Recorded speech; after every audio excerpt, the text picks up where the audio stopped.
Hello everyone, welcome to Let's Crack UPSC CSE English. In today's session, we'll continue with the class 6th NCERT, the Earth, our habitat. Now friends, in previous session, we have discussed about the introductory part like the Earth in the solar system.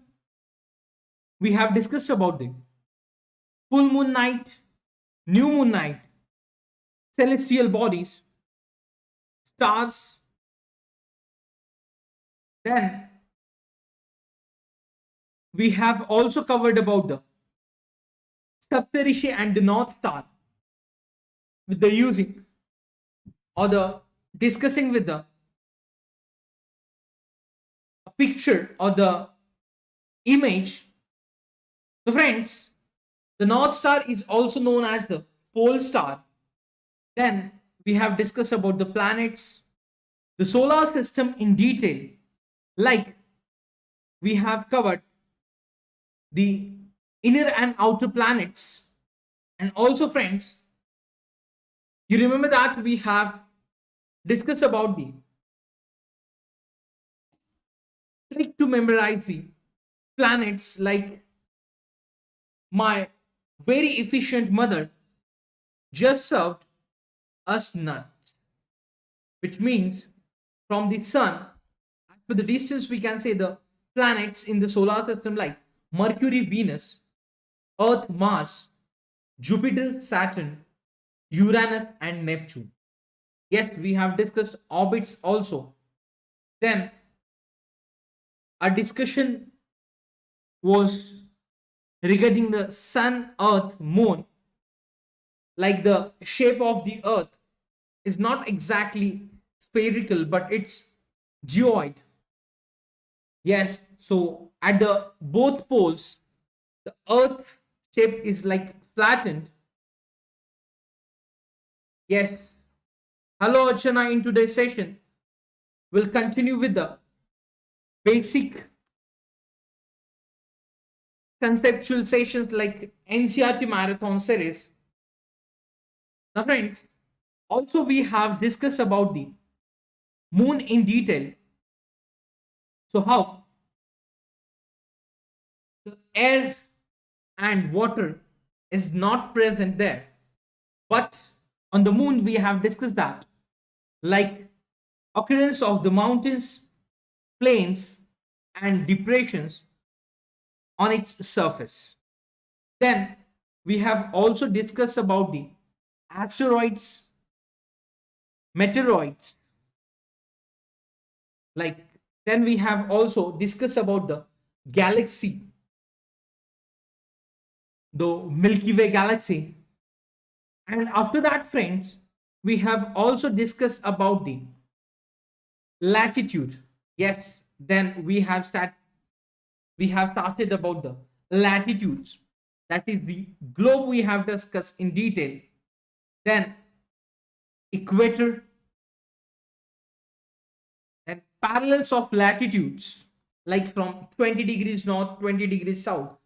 We have discussed the example of the place from Maharashtra, that is Chandrapur. And also we have discussed the place from the Brazil, that is the Belo Horizonte. Then friends, we have also discussed about the important parallels of latitudes. So friends, when we are talking about the important parallels of latitudes, like Tropic of Cancer, Tropic of Capricorn, Arctic Circle, and Antarctic Circle. So basically, Tropic of Cancer, which is like 23.5 degrees north, whereas Tropic of Capricorn, which is 23.5 degrees south, Arctic Circle is 66.5 degrees north of the equator, and Antarctic Circle is the 66.5 degrees south of the equator. So even Tropic of Cancer is also 23.5 degrees north of the equator, and Tropic of Capricorn also 23.5 degrees south in the southern hemisphere. So friends, we have discussed about all those things in last session. Now, in today's session, we will continue with the remaining part. So please share the link with your friends. So we'll start with the heat zones of the earth. Before that, friends, it's my pleasure to welcome you all on Unacademy, India's largest learning platform. It's me, Rushikesh Inamdar, guiding UPSC aspirants from last 8 years. You can follow me on Unacademy, and also you can join our Telegram group to get important updates related to CSE preparation. Dear friends, Unacademy is providing platform for the UPSC CSE preparation with all the facilities like general studies batches, optional batches, test series for prelims and mains, study material. So friends, normally if you will go with all these benefits at one place in offline or other market, friends, the facilities for this course, which worth rupees 2.3 lakhs, but Unacademy is providing all these facilities at one platform with quality education in discounted price. So friends, this is about 57.5 thousand you have to pay only for all these benefits and facilities. So, dear friends, this discounted prices applicable till 31st July, which means there will be price hike on all UPSC CSE subscriptions from 1st August onwards. Yes, there will be CSE Azure and other benefits with the subscription. We are also providing combo subscription discount. In Maha subscription offer, friends, you'll get extended validity till mains examination, and UPSC CSE comprehensive test series is there. Then we are also providing no cost EMI benefits. So for that, you can apply through this link, and we'll provide you the link for the loan facilities and no cost EMI in the description box. Along with that, friends, you'll get 20 books worth rupees 10,000 absolutely free with 1 year subscription and onwards. Yes, there are iconic and plus paid subscription on our platform. So friends, in plus subscription, you will get live classes, structured courses, unlimited access for live and recorded classes along with weekly tests. In iconic subscription, you'll get additional benefits like personal guidance, study planner, study material, experts guidelines and test analysis, additional with the benefits of plus subscription. So those freshers and the aspirants after their 12th examination or during graduation planning to start their preparation, they can go with iconic subscription. Dear friends, you will get 10% discount after using referral code RBI Live. So for the 1 year of plus subscription, you have to pay only 44,550 rupees. And for the 1 year of iconic subscription, you have to pay only 67,050 rupees. Yes, you can also avail 10% discount on optional subscription using referral code RBI Live. Dear friends, we are conducting Unacademy Combat on every Sunday morning 11 a.m. So you can register for the combat. The link is provided in the description box. Do not forget to use code RBI Live or SPRBI10 to enroll for the Unacademy Combat, which will help you to boost up your preparation. There is also new batches we have started from 28th July. As per your convenience, you can join these batches. And friends, free test series for all aspirants. Yes, here also we will help you to evaluate yourself through free test series. So you can use code RBI Live to unlock the test. And friends, do not forget to watch our free classes on Unacademy app. So you can download the Unacademy app. Also, you can use code RBI Live to watch free sessions on Unacademy app. There are a number of special classes which will also help boost up your preparation. So friends, as we are studying the Earth, our habitat, we have covered the Earth in the solar system. And now we are discussing about the globe, latitudes and longitudes, where now we'll start with the heat zones of the Earth.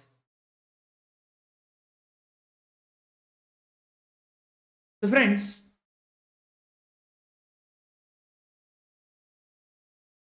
now we'll start with the heat zones of the Earth. Now, friends, when we are talking about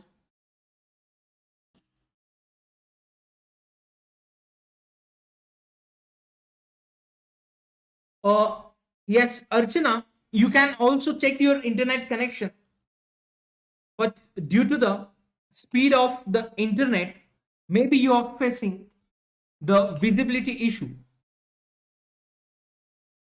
Yes, yes, I'm checking the quality. Yes. So friends, now we will discuss the heat zones. So when the midday sun is exactly overhead, at least once a year on all latitudes,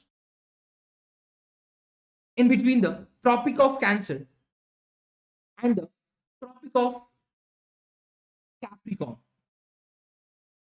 Yes, so friends, the midday sun is exactly overhead.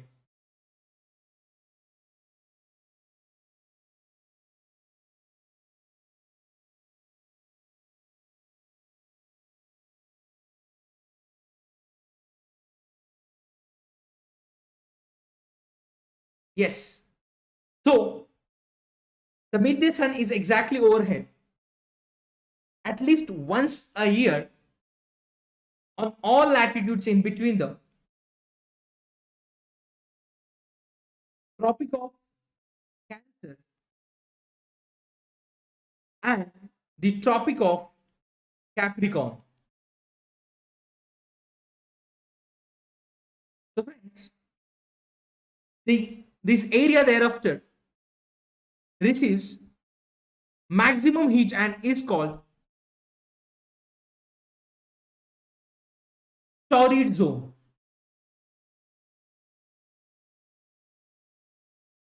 So the area which receive maximum heat due to the sun is exactly overhead at least once a year and on all latitude, and basically on the Tropic of Cancer and Capricorn.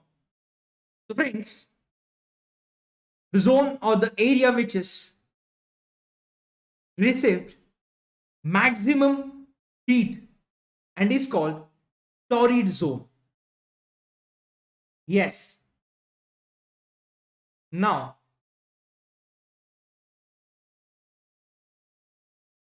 friends, then the midday sun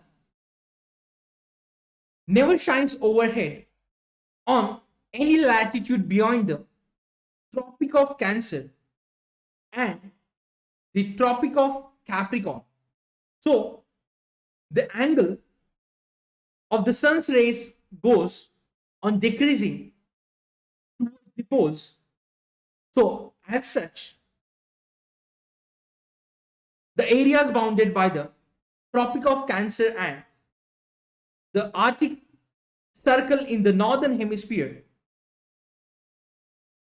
and the Tropic of Capricorn and the Antarctic Circle in the southern hemisphere have moderate temperature. So there it is called temperate zone.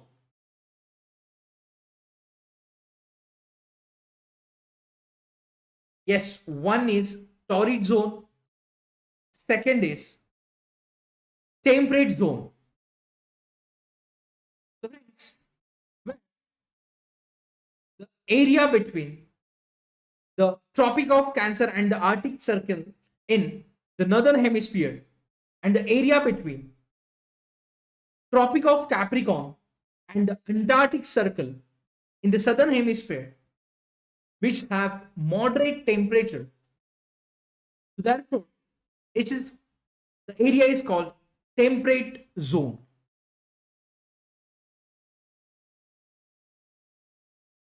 Yes, now after that, the areas which is lying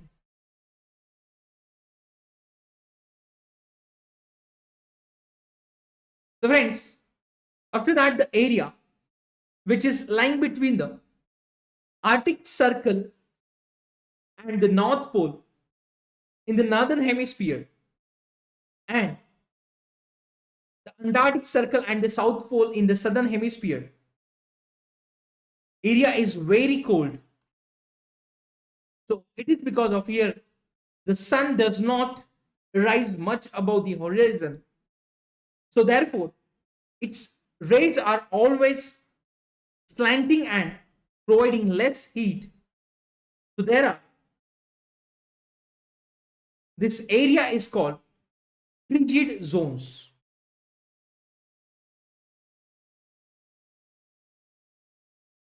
That is very cold. So friends, these are the heat zones of the earth. Now, torrid zone, temperate zones and frigid zones. Now moving to the next part. So friends, we will cover the NCRTs at the slower pace, because at the time of explaining you can make your notes as well. So here, just note down the short notes like heat zones of the earth, where the maximum heat on the region or the zone on the latitude between the Tropic of Cancer and the Tropic of Capricorn, which is known as torrid zone. Then the area which has a moderate temperature, and the location between this, bounded by the Tropic of Cancer and the Arctic Circle in the northern hemisphere, and Antarctic Circle and the Tropic of Capricorn in the southern hemisphere, which is known as temperate zones. And after that, the areas between the Arctic Circle and the North Pole in the north hemisphere, and the area between Antarctic Circle and the South Pole in the southern hemisphere, which is very cold, is known as frigid zones. Okay, clear guys? Now moving to the next part. As we have discussed about the latitudes, now we'll understand longitudes. Friends,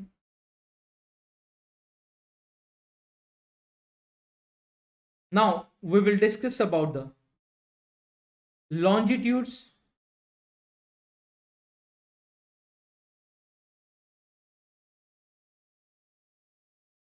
So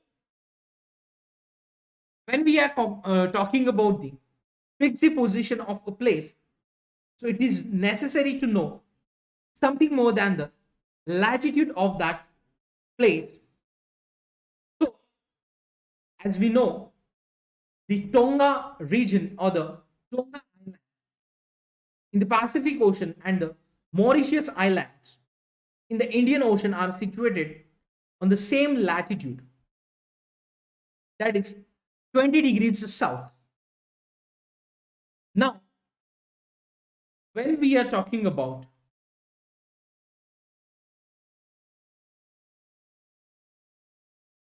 the find out how far east or west these places are from given line of reference, which is running from the North Pole to South Pole. And these line,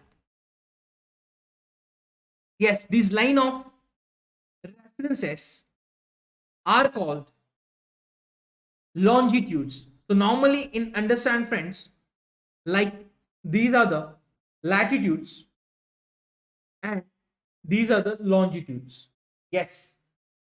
So see, the vertical lines are longitudes and horizontal lines are latitudes.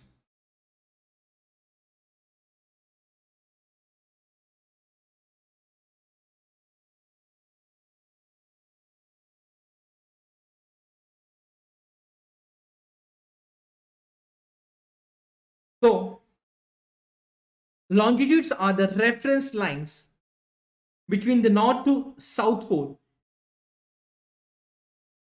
So here see, this is the north pole and the south pole. These are the lines, like this is the reference line, and now see the longitude lines like this: 30 degrees east, 60 degrees east, 90 degrees east. Whereas from the reference like 30 degrees west, 60 degrees west, and 90 degrees west. So these are the longitudes. Now friends, when we are talking about these lines of references are called the meridians of longitudes. Yes,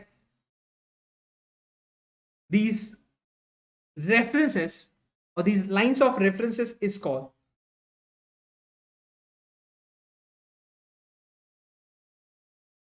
meridians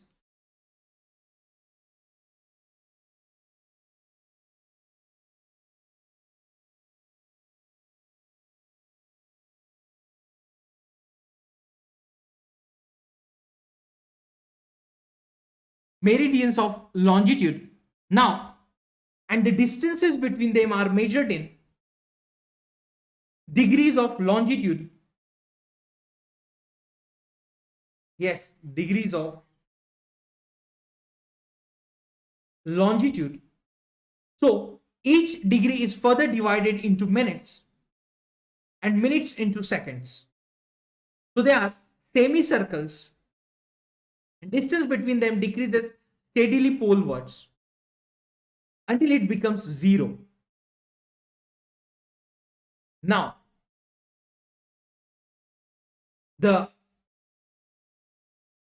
unlike the parallel of latitudes, all meridians are equal length. Friends, unlike parallels of latitude, all meridians are of equal length. Thus, it was difficult to number the meridians, and hence it is difficult to number the meridians. So all countries decided that the count should begin from the meridian which passes through Greenwich. Yes, so friends, where the British Royal Observatory is located. So this meridian is called prime meridian.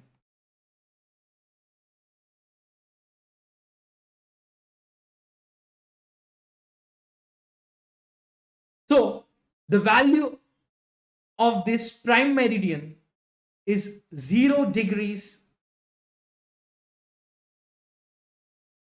longitude, and from it we count 180 degrees eastward as well as 180 degrees northward.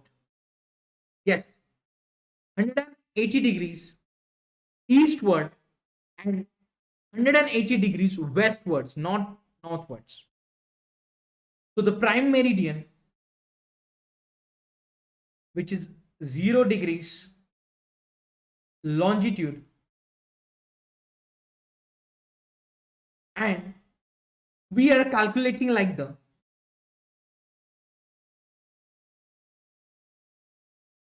180 degrees eastward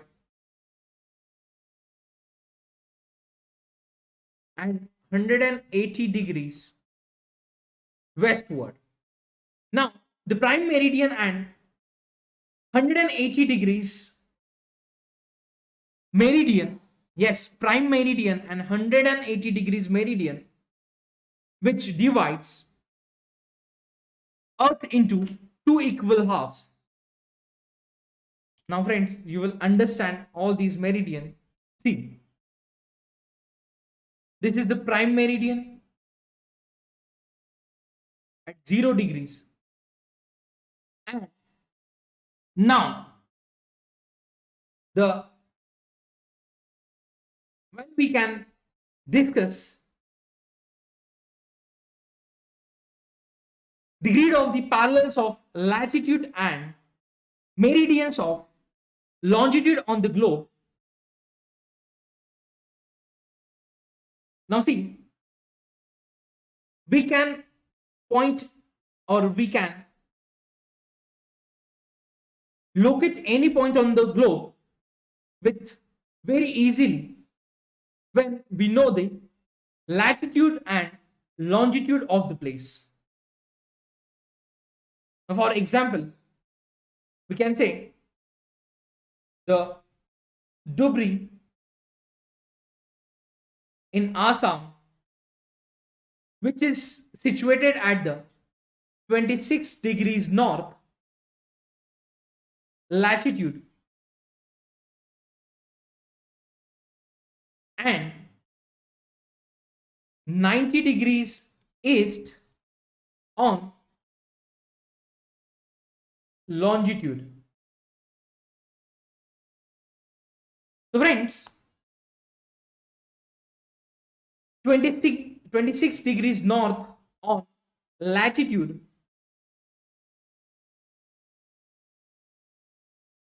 and 90 degrees east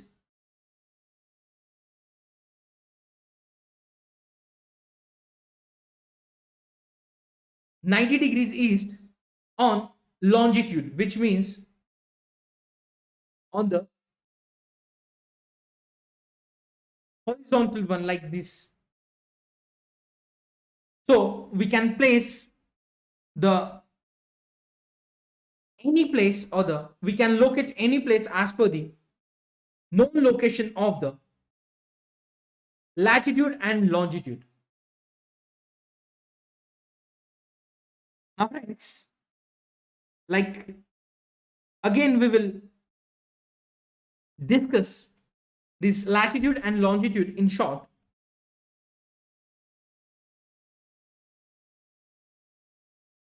So friends,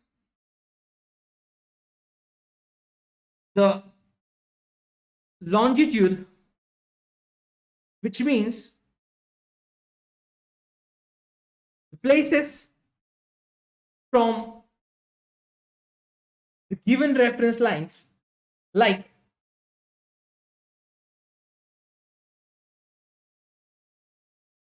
east and west.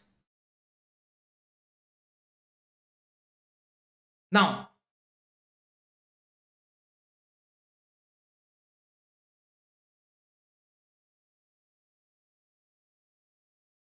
so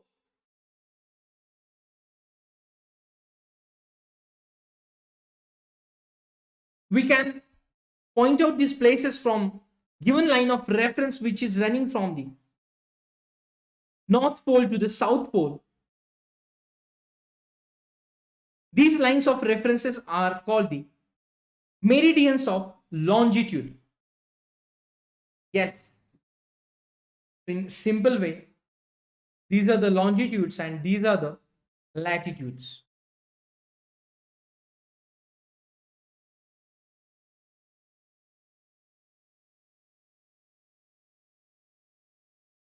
Now,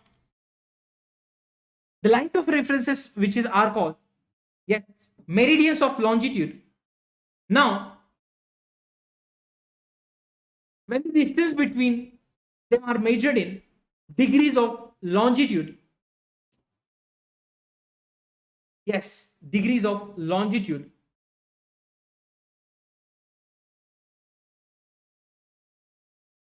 like this, 40 degrees south, 20 degrees south, then 20 degrees north. So these are the latitude, and then like 30 degrees east and 30 degrees west, east and west, that is on longitude. So friends, unlike the parallels of latitude, all meridians are equal in length. Yes, meridian of longitude equals in length. So it was difficult to number the meridians. Hence, all countries decided that count should begin from the meridian which passed through the Greenwich.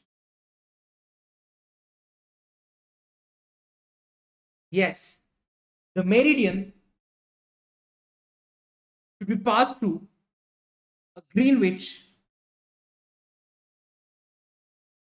and this meridian is called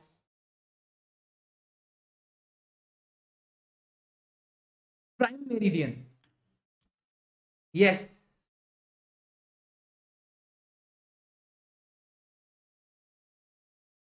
prime meridian.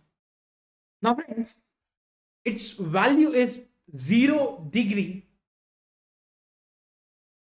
Yes, the value is 0 degrees longitude.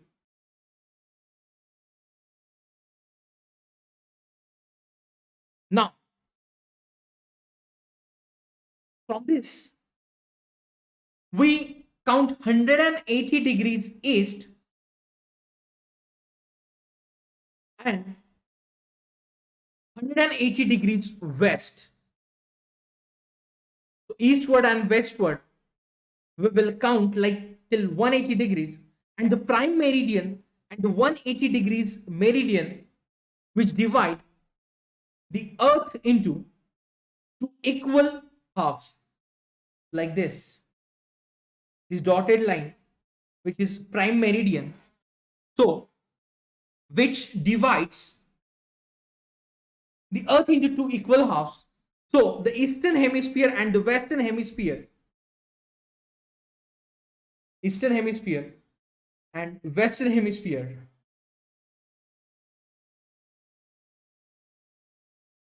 eastern and western hemisphere,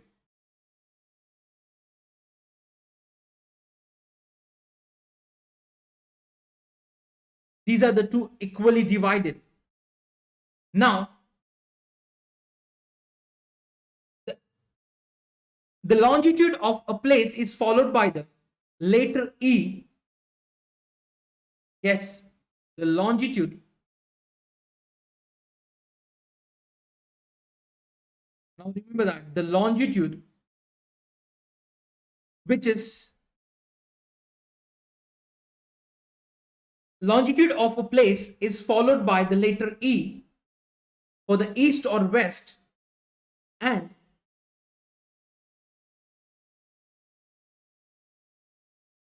it is, however, interesting to note the 180 degrees east and 180 degrees west meridians on the same line.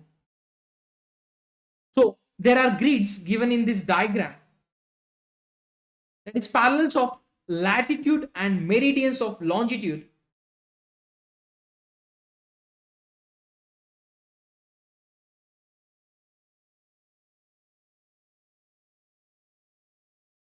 Now friends, using this trick, we can locate any place on the globe. Now, after that, we'll see the zones of the world.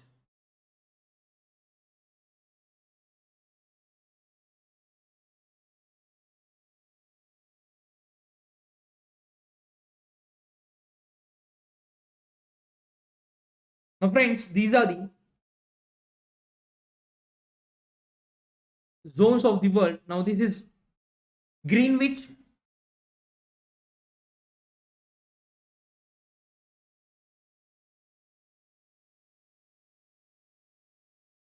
These are the time zones. So basically, friends, longitude and time we will discuss.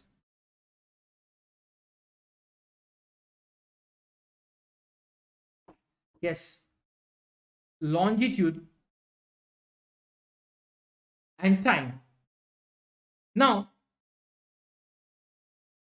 the base means of measuring time by the movement of the earth, the moon and the planets.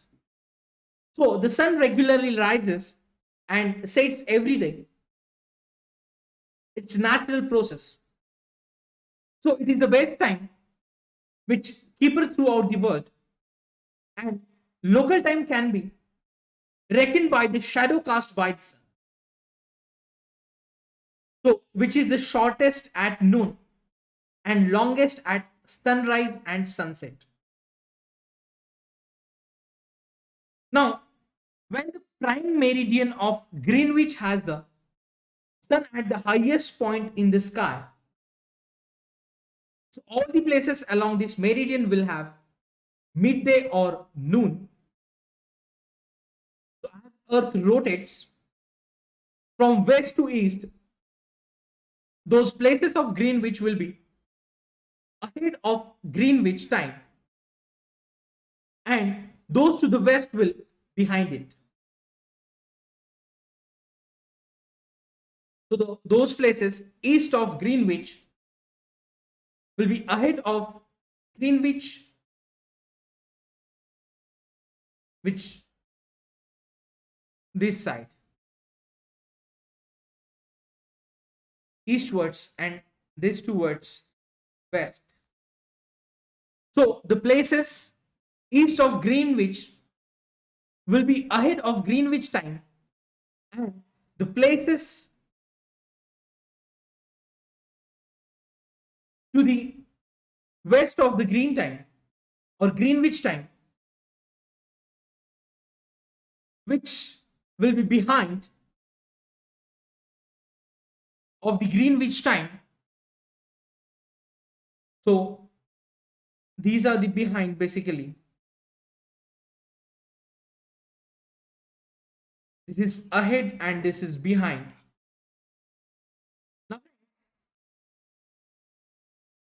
when the rate of difference can be calculated like the earth rotates 360 degrees. Yes, the earth rotates 360 degrees in about 24 hours. Now, which means 15 degrees an hour or 1 degrees in 4 minutes. So friends, here we can see like 1 hour ahead of Greenwich time, which means 1 p.m. but 15 degrees west of Greenwich, the time will behind Greenwich time by 1 hour. Now friends, when that is it will be 11 a.m. Similarly at 180 degrees, it will be midnight when it's 12 noon at Greenwich. Completely opposite. Now, we can see like at any place a watch can be adjusted to read 12 o'clock when the sun is at the highest point in the sky. So that is when it is midday. And the time shown by such a watch will give the local time for that place. So we can see that all the places on a given meridian, yes, given meridian of longitude, have the same local time.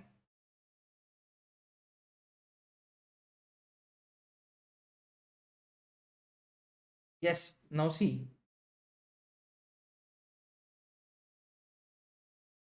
Like the same places on the longitude or the meridian of longitude have same local time. I have just rounded like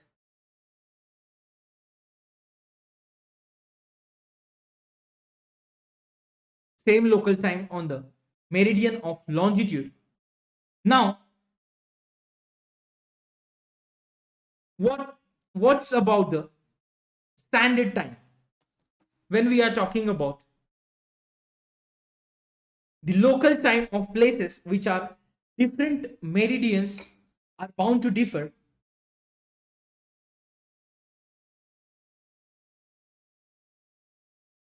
Now, for example, it will be difficult to prepare a timetable for trains which cross several longitudes.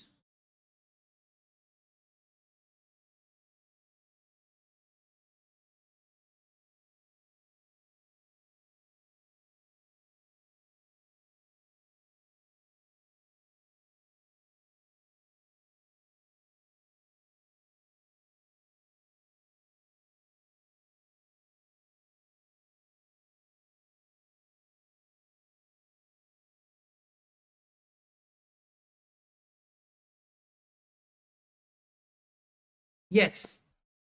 Now, friends, the local time of places which are on different meridians are bound to differ.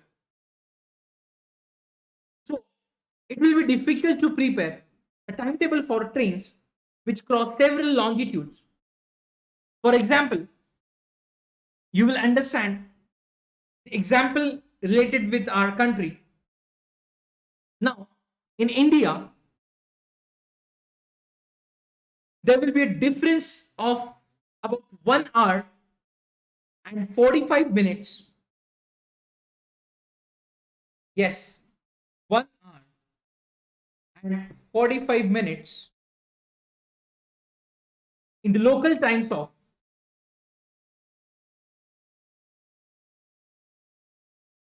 Dwarka in Gujarat and Dibrugarh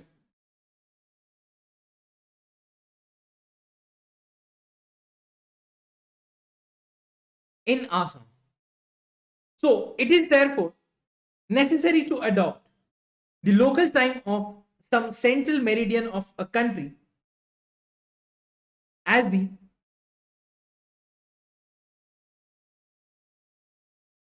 standard time for the country. Yes, to avoid this time confusion, it's necessary to adopt the local time of some central meridian of a country as the standard time for India, or in India, the longitude, that is 82 and half degrees east. Yes, the longitude of 82 and half degrees east, that is 82 degrees 30 minutes east, is the treated as the standard meridian. So for our country, as per as concern about our country, 82 and half degrees east, that is the 82 degrees 30 minutes east, is treated as the standard meridian. So the local time at this meridian is taken the standard time for whole the country, and it is also known as Indian Standard Time. Yes, that is IST.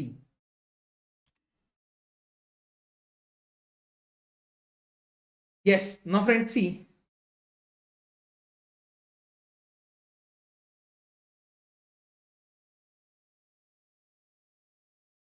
this is the difference between 1 hour 45 minutes, but we are taking the standard meridian as 82 degrees 30 minutes east, which is IST,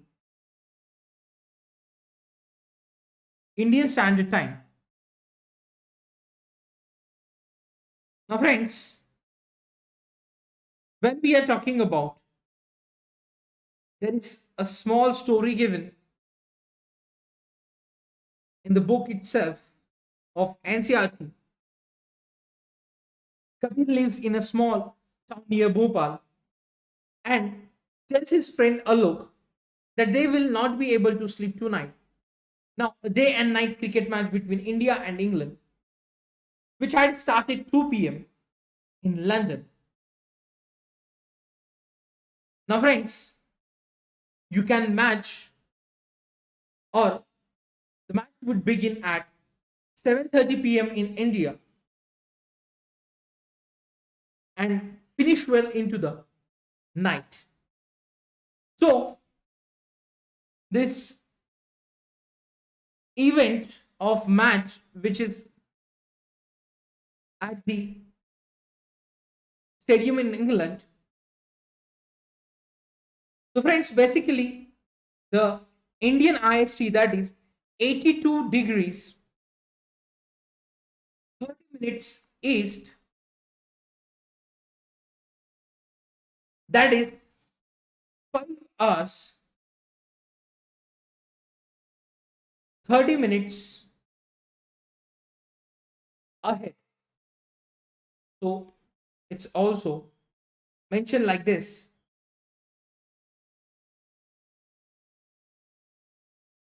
5 hours 30 minutes ahead of Greenwich Mean Time, that is GMT.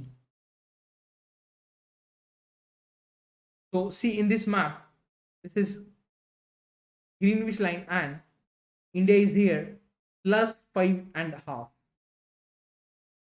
Okay, just I'll mark with the yellow one. Yes, this is India and this is Greenwich time. Now friends, we are basically ahead of 5 hours 30 minutes of GMT. So like this, some countries have a great longitudinal extent, and so they have adopted more than one standard time. For example, in Russia, there are as many as 11 standard times. So each Earth has been divided into 24 time zones of 1 hour each, and each zone which covers 50 degrees of longitude. Yes, each zone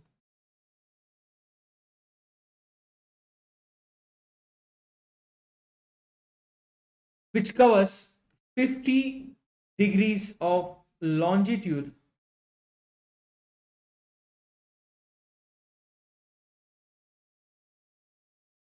Now see how this is minus 12 and plus 12, that is 24 time zones. Yes, you can just imagine this is the globe or the in circular shape, geoid shape. So basically, divide into the Earth has been divided into 24 time zones of 1 hour each. So each zone which is covered 50 degrees of longitude.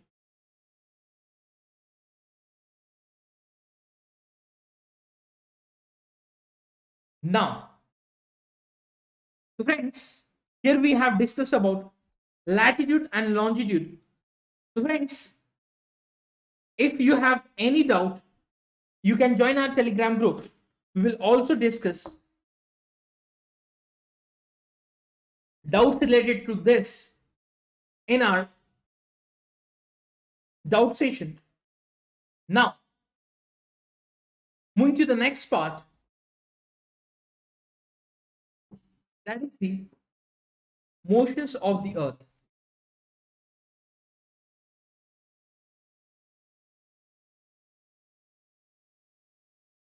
Now, friends, moving to the next part, that is the motion of the Earth, motions of the Earth.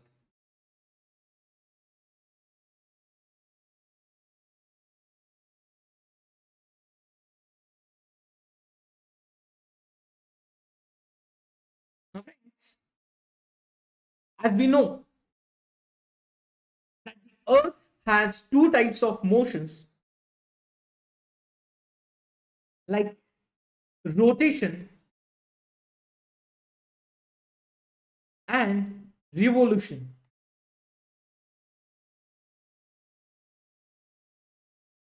Yes, rotation and revolution. So, rotation is the movement of the Earth on its axis, and the movement of the Earth around the Sun in a fixed path or orbit is known as revolution. So, the axis of the Earth, which is an imaginary line, which makes an angle of 66.5 degrees with its orbital plane,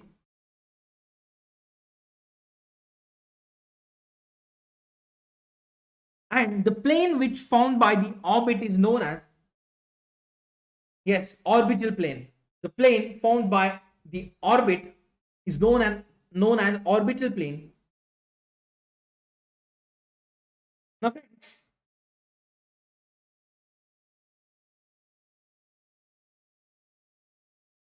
the Earth, which is receives light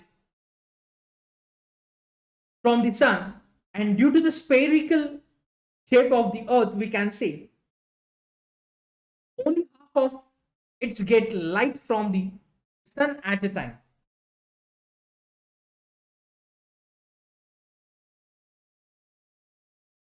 Yes.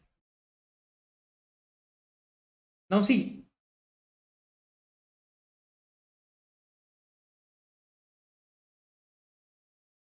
this is axis, imaginary line, and now the portion facing to the Sun, like this one, is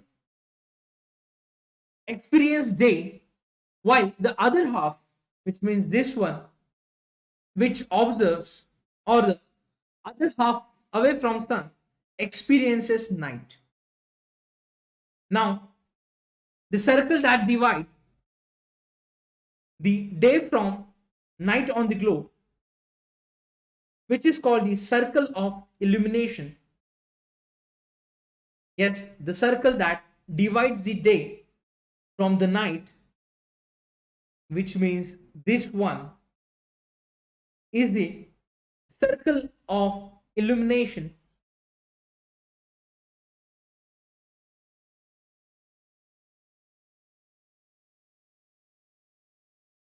Circle of illumination.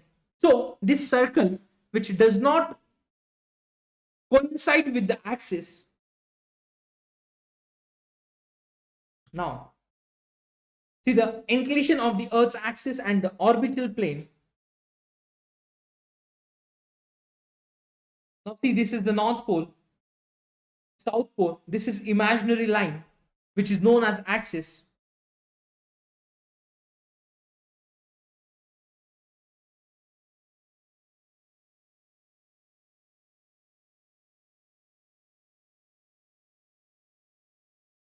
So the Earth, which takes 24 hours to complete one rotation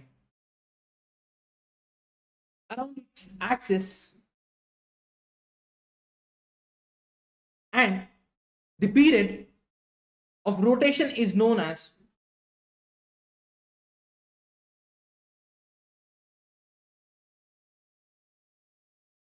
period of rotation, which is known as the Earth day. Now, this is the daily motion of the Earth. Now, moving to the next part. Now, just imagine, friends, what would happen if the Earth did not rotate. So, the portion of the Earth which facing the Sun would always experience day like this. if the earth did not rotate, then this is the constant position or the fixed position always, where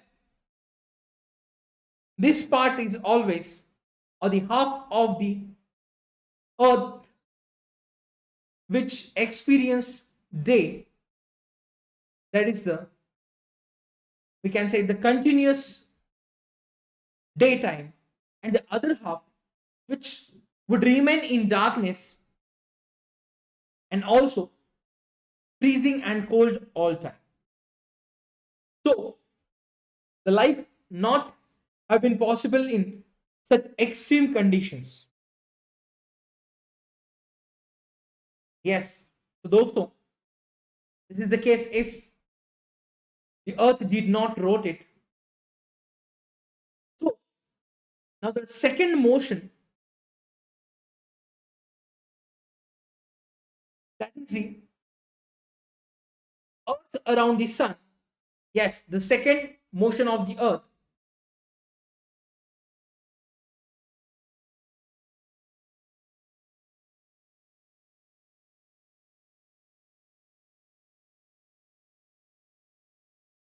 around the sun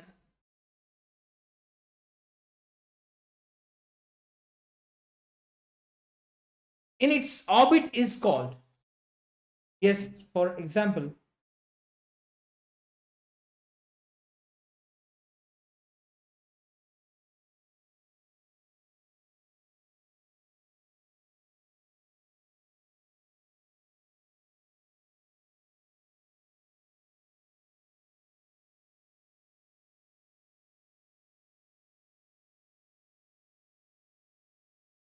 so it's known as the revolution. So it takes 365 days to complete. Yes, that is 365 and quarter days to revolve around the sun, which means we consider a year which is consisting of 365 days only, and we ignore these 6 hours for the sake of convenience. Now we'll see the diagram which showing the revolution of the earth and seasons. Now friends, this is the sun, and earth is moving its orbit or the orbital path, which means the revolution, it revolves around sun.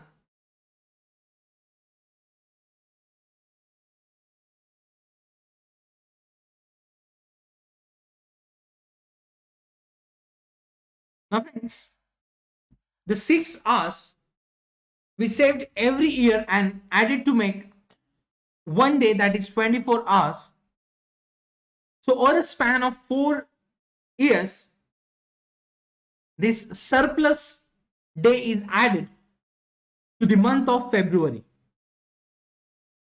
So normally it takes 365 days and 6 hours to complete one revolution. Now this additional 6 hours will counted into 4 revolutions, that is 24 hours one day, and will add this one day into the month of February. Friends, are you aware about the leap year concept? So friends, so the surplus day is added to the month of February. Thus, every 4th year, February is of 29 days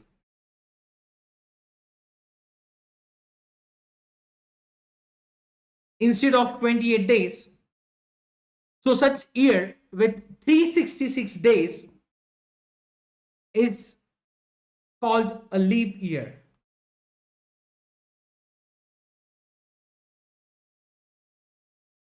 Now, friends,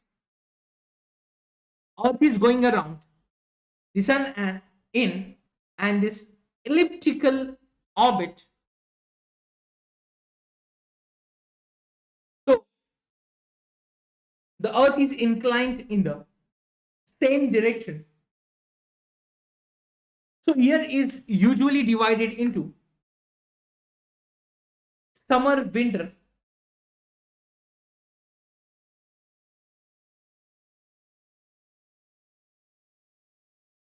summer, winter, spring, and autumn. Now,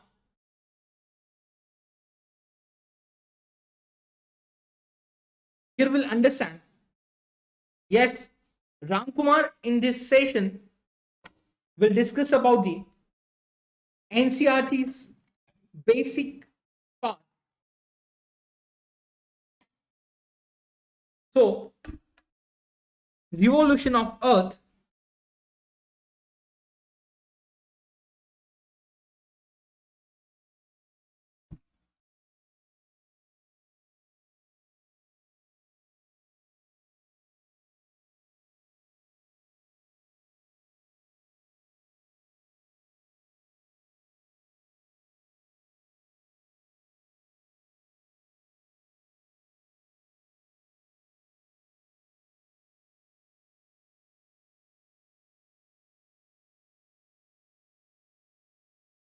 Now, friends, as a year is usually divided into summer, winter, spring, and autumn.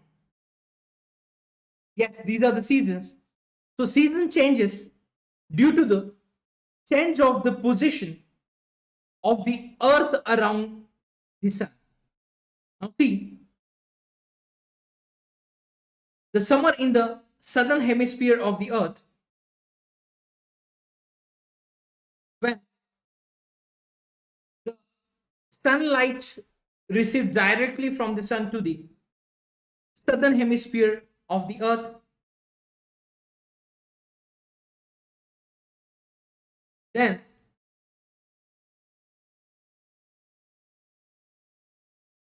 at the same time, winter in the northern hemisphere.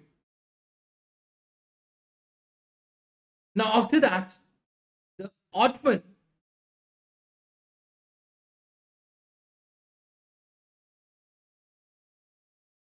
yes, then the autumn,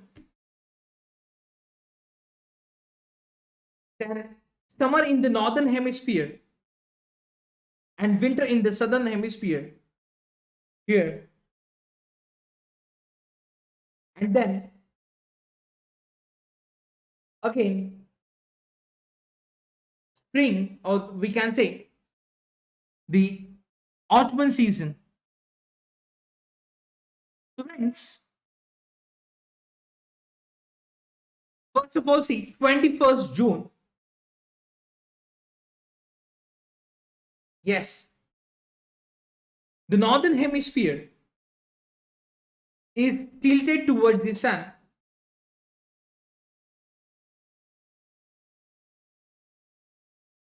Northern hemisphere, which is tilted towards the sun, and the rays of the sun fall directly on the Tropic of Cancer. Yes.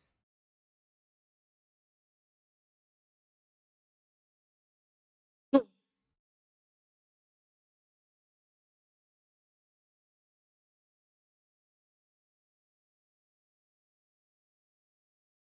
here we can understand the rays of the sun which fall directly on the Tropic of Cancer. As a result, these areas receive more heat,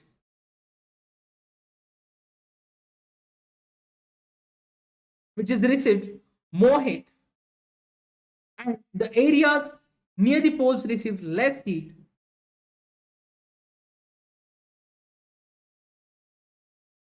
As the rays of sun are slanting towards the poles. Now, the North Pole is inclined towards the sun, and the places beyond the Arctic Circle experience continuous daylight.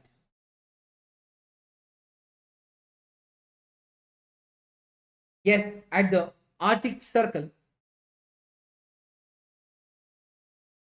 continuous daylight for about 6 months. So, since large portion of the northern hemisphere is getting light from the sun, so it is summer in the region. Yes, summer in the regions north of the equator, and the longest day and the shortest night. Longest day and the shortest night at these places occur on 21st June. So, the longest day and the shortest night at these places occur on 21st June. So, at this time in the southern hemisphere, all these conditions reversed. Now, it is a winter season there in southern hemisphere, and the nights are longer than the days. So, this position of the earth is called summer solstice. Now, after that, we'll see the winter solstice, that is 22nd December. Now, friends, on 22nd December, the Tropic of Capricorn receives direct rays from the sun as the south pole tilts towards the sun, and at the sun's rays fall vertically at the Tropic of Capricorn, that is 23 degrees and half cell minutes, yes, 23 and a half degrees south.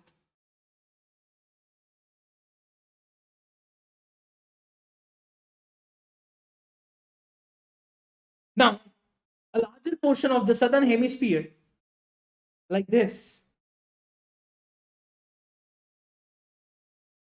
yes, larger part of the southern hemisphere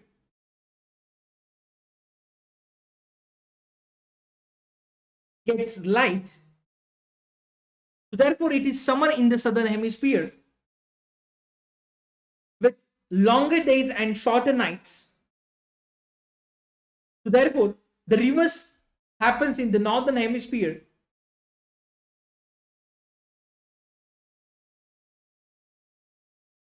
That is the winter in the northern hemisphere.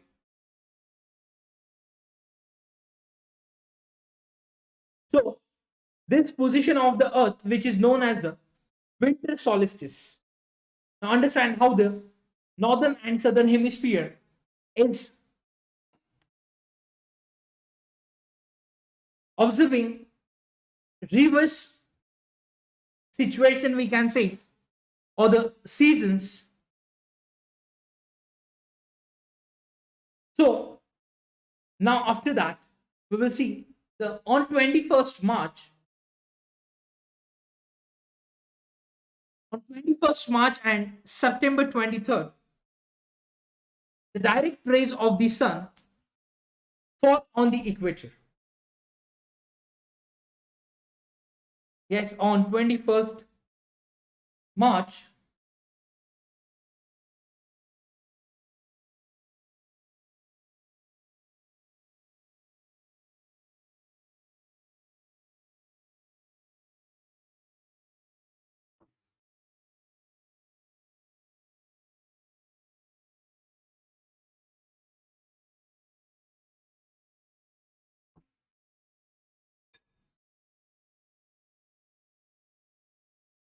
so on 21st March and 23rd September, rays of the sun fall on the equator.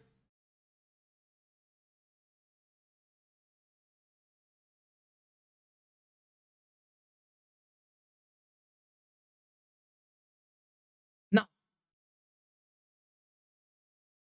the direct rays of the sun which fall on the equator, and at this position, neither the poles is tilted towards the sun, so that whole earth experiences equal days and equal nights, which is known as equinox.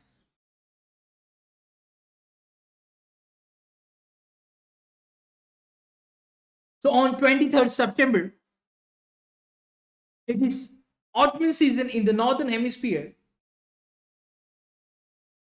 and spring season in the southern hemisphere. So the opposite is the case of 21st March, where it is spring in the northern hemisphere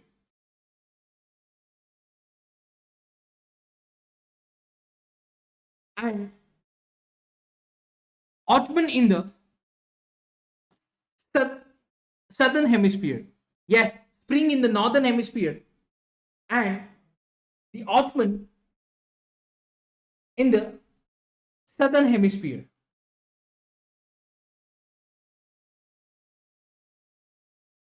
Now, so friends, there are days and nights and changes in the season because of the rotation and revolution of the earth respectively.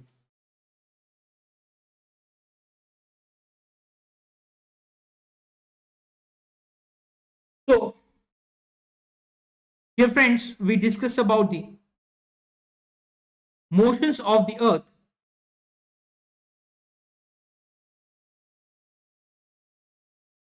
that is the rotation and revolution.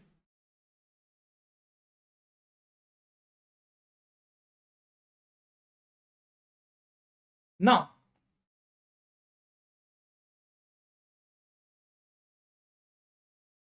moving to the next part,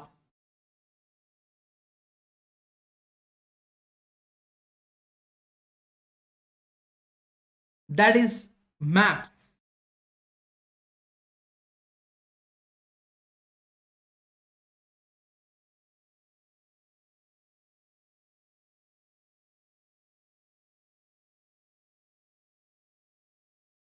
Now, friends,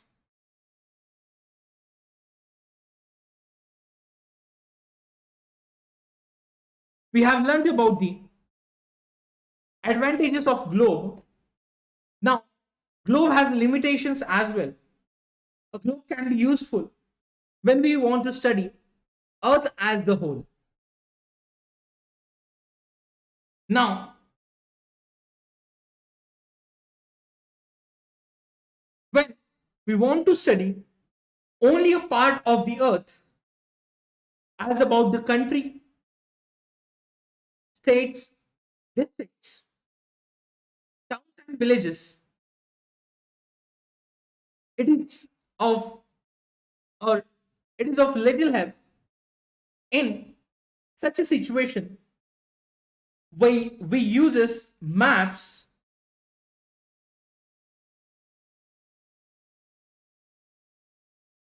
So a map is a representation or a drawing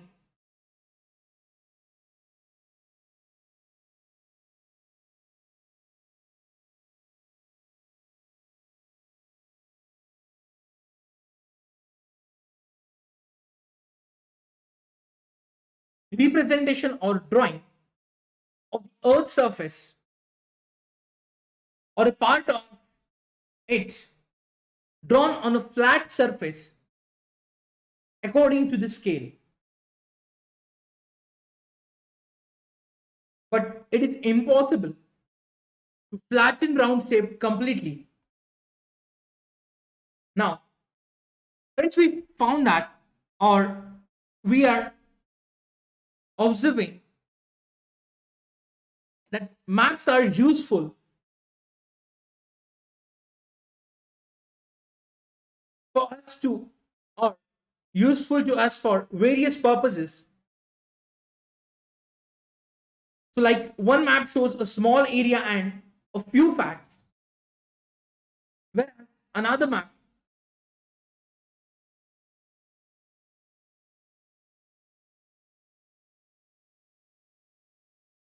may contain many facts as big book. So, when many maps are put together, we get an atlas.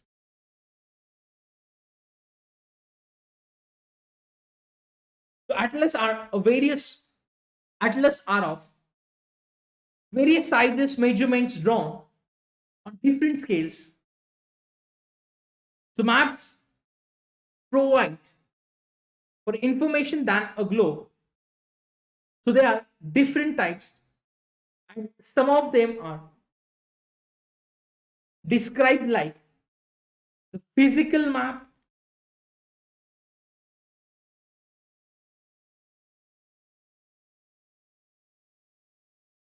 then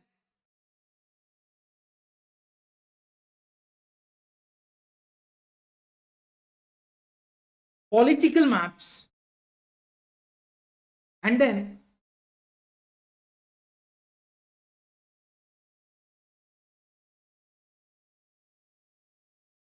thematic maps.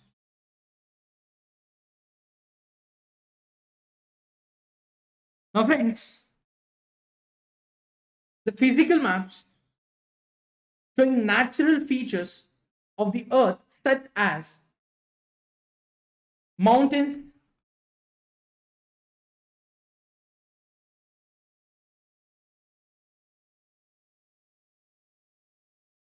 plateaus,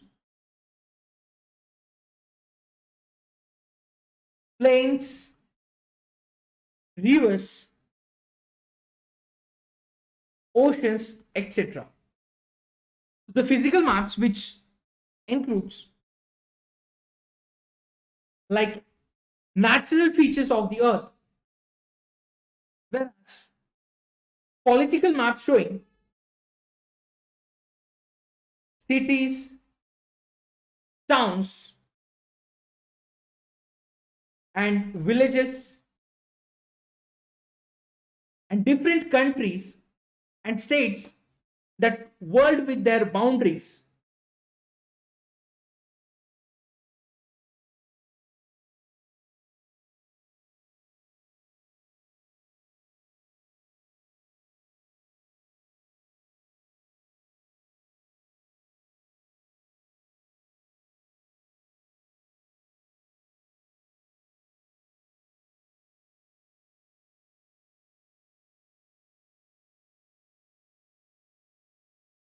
And then thematic map.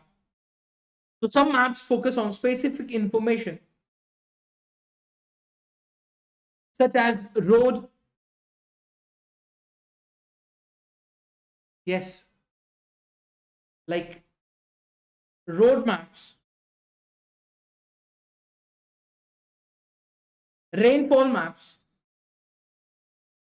which showing forests, industries,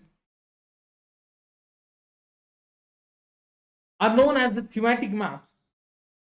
So suitable titles are given on the basis of information provided in these maps. So there are three components of maps like distance, then direction, and symbol.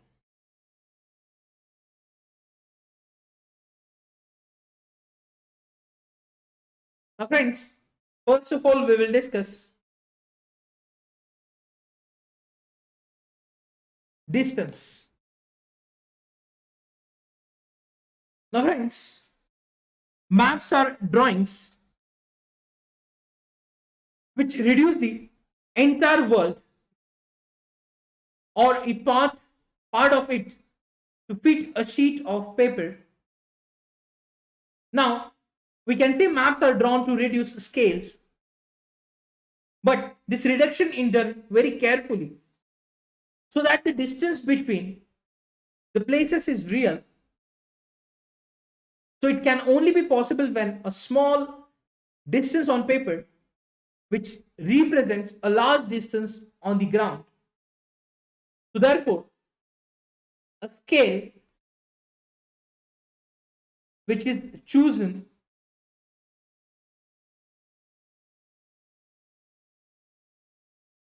for this purpose, and scale is the ratio between the actual distance on the ground and the distance shown on the map.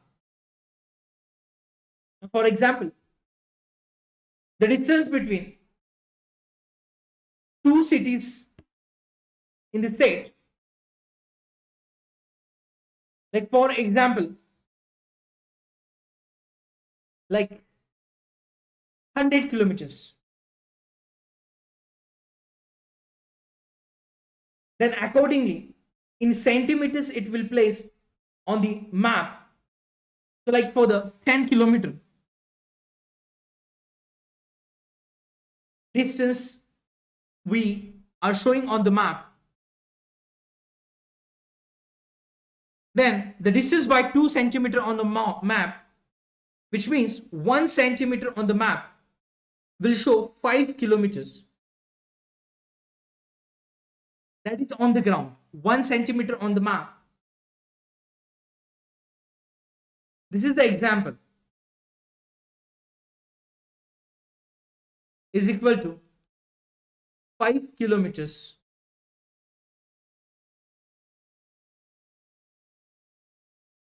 on the ground. Now, the scale of drawing will be 1 centimeter is equal to 5 kilometers.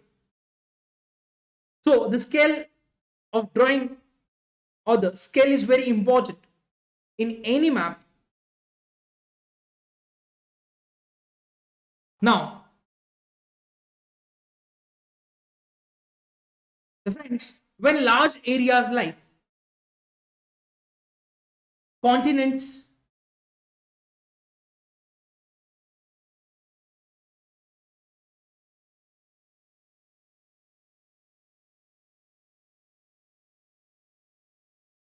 and countries are to be shown on a paper, so then we use small scale. For example, the 5 centimeter on the map which shows 500 kilometer of the ground, so which is known as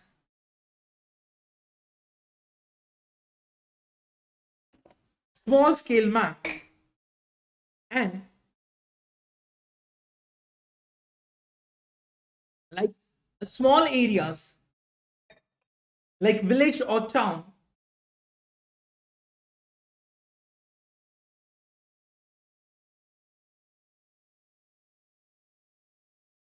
to be shown on a paper, then we use large scale, that is a 5 centimeter on the map, which shows 500 meters only on the ground,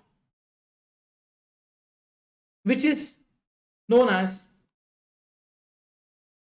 large scale map.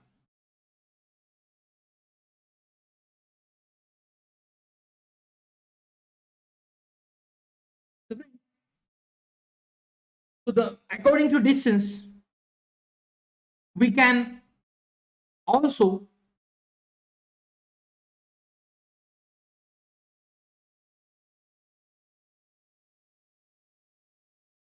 measure a distance. So basically, large scale map give more information than small scale map. Now, after the distance, we will also see the direction.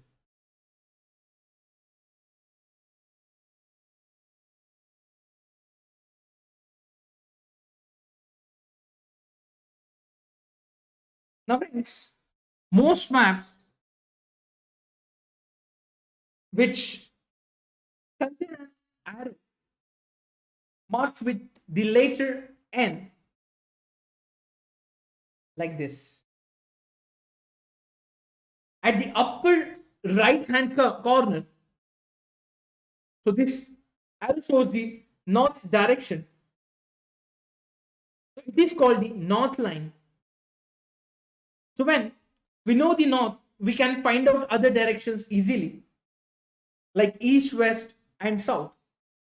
So there are four major directions like north, south, east, and west. So they are called cardinal points.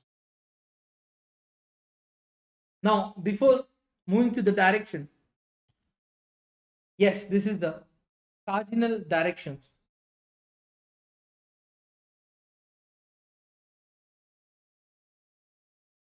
Or cardinal points. So, the north, south, east, and west are called cardinal points. Now, before that, see the map of a village as we are, or we used the scale, that is large scale map.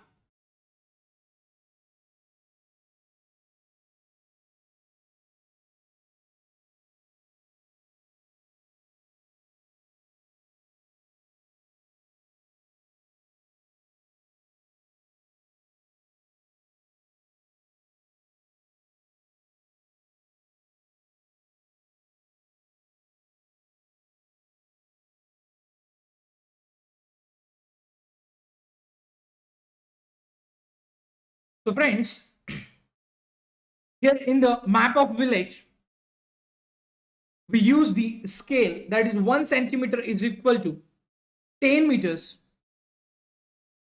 That is the large scale map which showing the community center, houses, playground, school, shops into the village. This is showing the north direction. Now friends, when we are talking about directions like north, south, east, yes, north, south, east, and west, these are the cardinal points.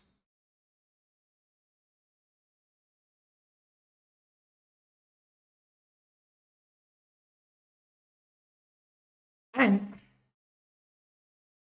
others are the four intermediate directions like northeast, southeast, southwest, and northwest. So friends,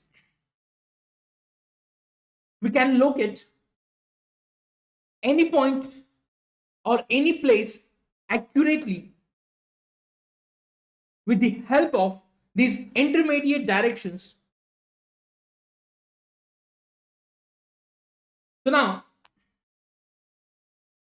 friends, we can find out the directions or the direction of a place with the help of a compass.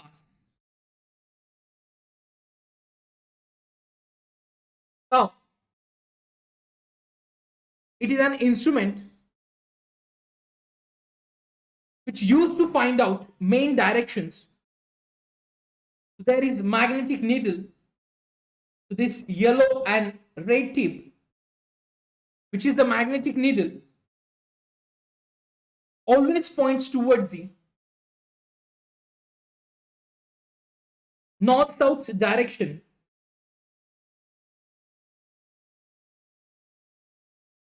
Yes, like this. North-south direction.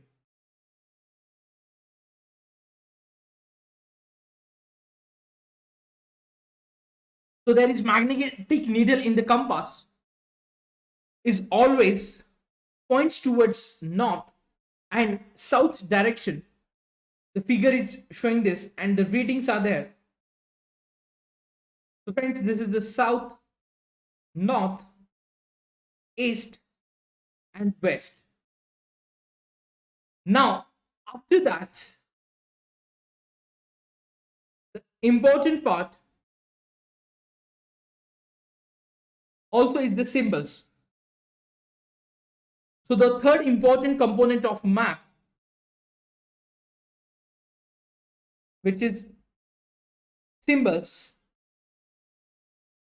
So it is not possible to draw on a map the actual shape and size of different features such as buildings, roads, bridges, trees, railways,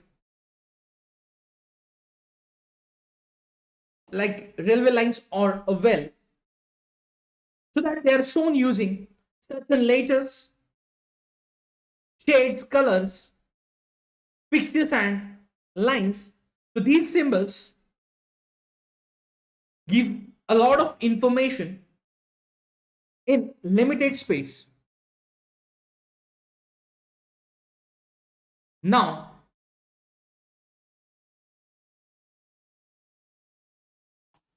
so see in the image which is showing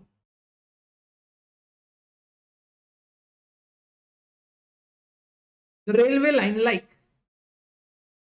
broad gauge, meter gauge,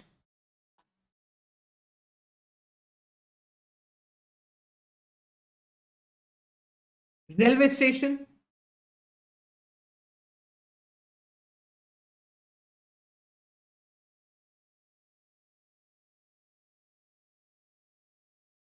yes, now there are roads like metalled, unmetalled, the boundaries, international, state, district. So these are the such types of symbols used into the direction purpose or like showing any particular characteristics on map.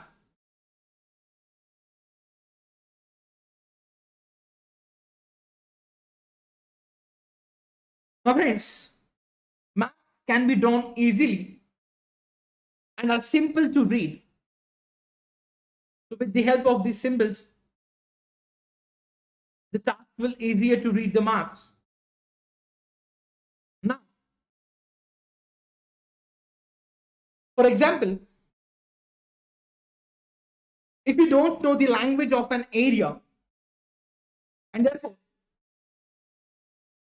cannot ask someone for directions, so you can collect information from maps with the help of these symbols.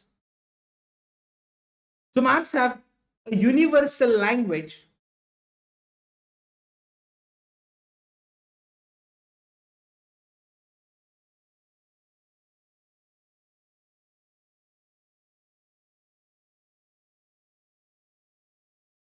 universal language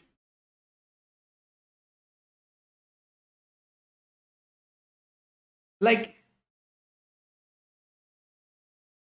for example, that can be understood throughout the globe or we can say internationally. Now, there is an international agreement regarding the use of these symbols, and these are called conventional symbols. Yes.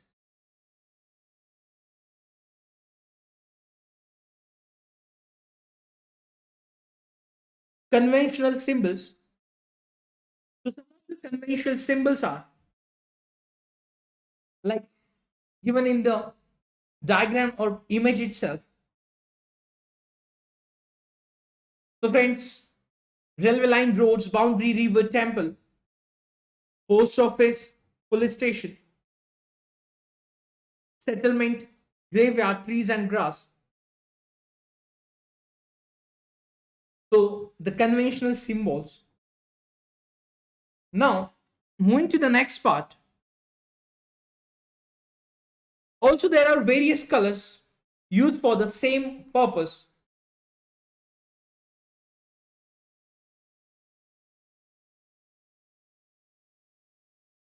So, for example, generally, blue is used for showing water bodies. Then, brown is for mountain, yellow for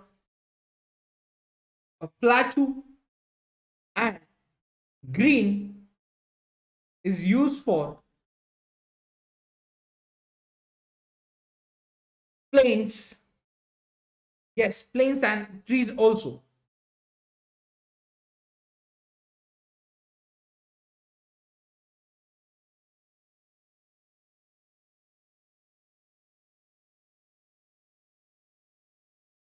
Yes. So in map, we can say the different colors also used. Now, friends, there is example of using such symbols. The Sundarpur village and its surrounding areas.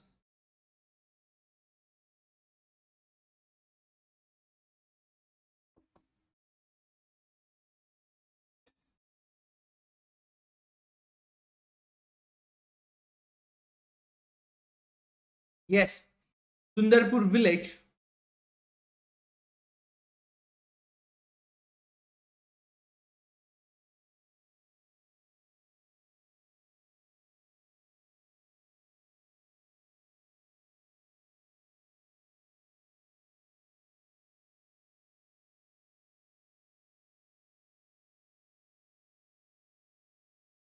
Now, there is railway station, police station, school,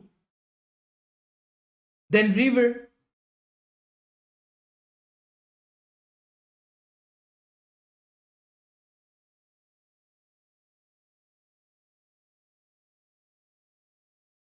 then also temple.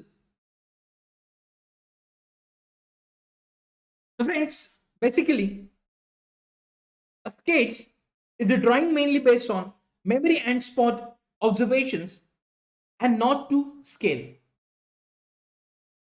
So there are a sketch is a drawing which is mainly based on memory and observations, but which is not to the scale. And sometimes a rough drawing is required of an area to tell where a particular place is located with respect to other places.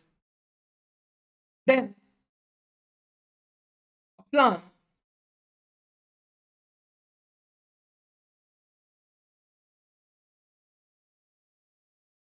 So a plan is drawing of small area on a large scale.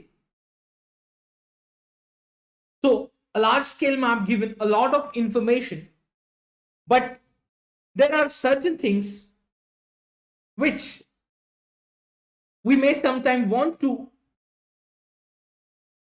know. For example, like the length and breadth of a room, which can't be shown in a map. So at that time, we can refer drawings drawn to scale, which is called plan, especially when we are talking about any building or the construction. At the time of construction, the architecture provides us a plan, not map. In that plan, they mention the exact sizes of the rooms and floors. Right. So friends, this is all about the maps, a small topic which will help us to study further with our atlas reading. Now, friends, when we are talking about our main examination, there is a section called mapping. For example, due to some events. There are worldwide places in the news, and as per that, examiner will ask you the questions based on mapping, especially those having optional subject as geography. There is more weightage in optional subject for that as well. After that, moving to the next part, that is the major domains of the earth. Now, moving to the next part,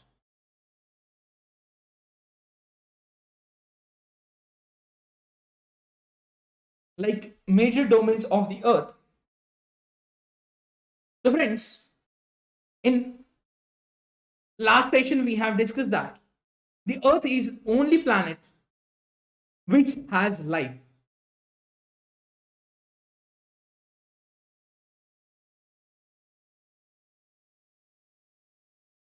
So human beings can live there because the life sustaining elements of land, water,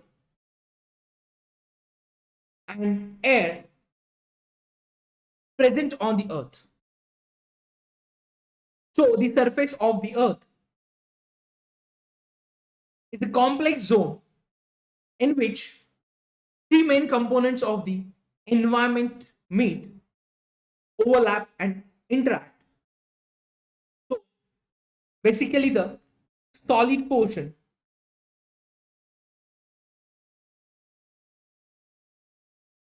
of the earth on which we live is called as lithosphere. Then friends, the gases that surround the earth in the atmosphere. Yes. So the gaseous layer that surround the earth is the atmosphere. So in atmosphere, like the oxygen, nitrogen, carbon dioxide, and other gases are found. The water covers a very big area of Earth's surface, and the area which is called as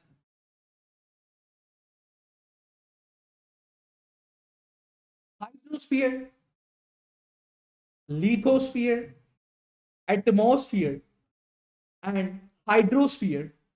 So the hydrosphere, which comprises water in all its forms, that is the ice, then water, and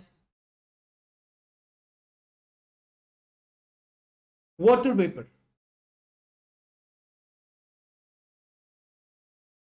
So the biosphere is the narrow zone where we find land, water, and air together, which contains all forms of life.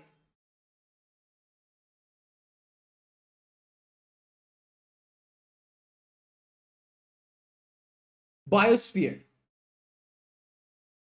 So friends, biosphere is the narrow zone where we find land, water, air together, which contains all forms of life. Now here, we'll start with the discussion of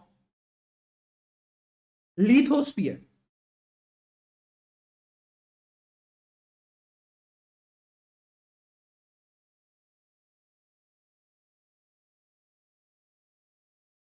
Yes, friends.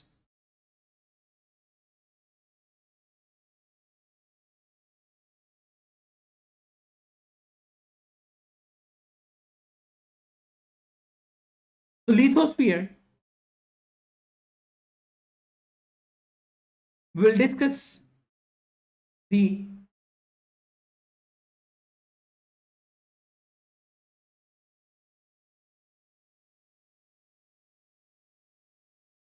lithosphere, that is the solid portion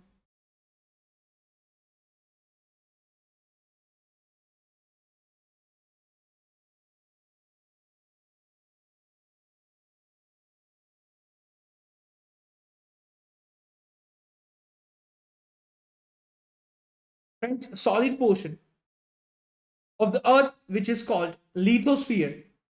It comprises the rocks, yes, the rocks of the earth crust and thin layers of soil,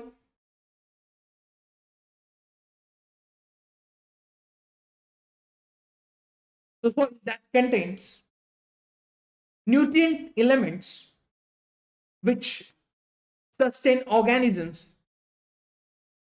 Then there are two main divisions of the earth's surface.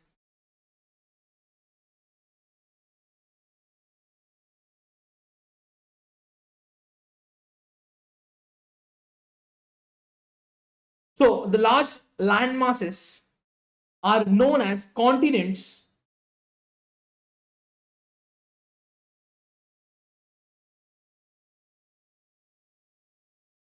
whereas the large water bodies are called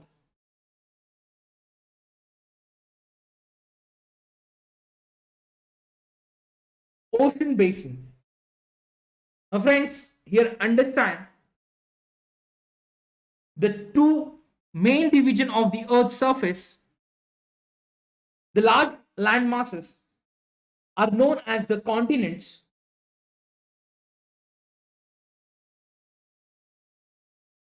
and the huge water bodies are called ocean basins. All the oceans of the world are connected with one another. So the level of seawater, which remains same everywhere,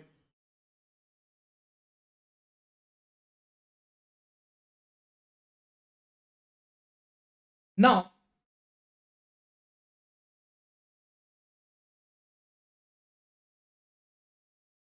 elevation of land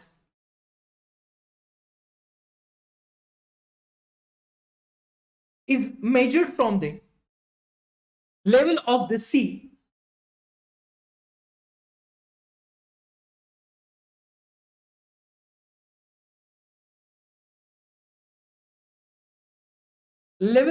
which is taken as zero.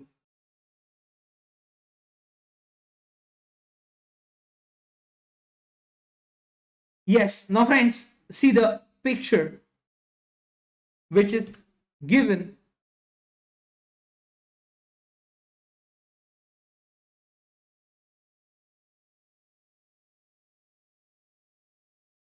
So friends, the highest mountain peak, that is Mount Everest,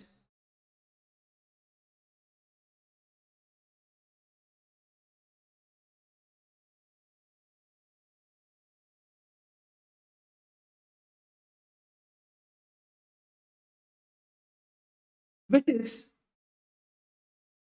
8,848 meters above sea level,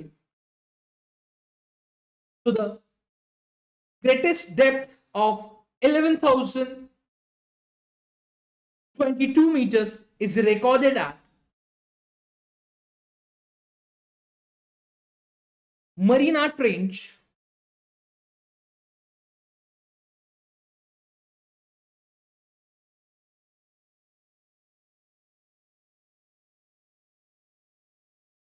which is in Pacific Ocean. So friends,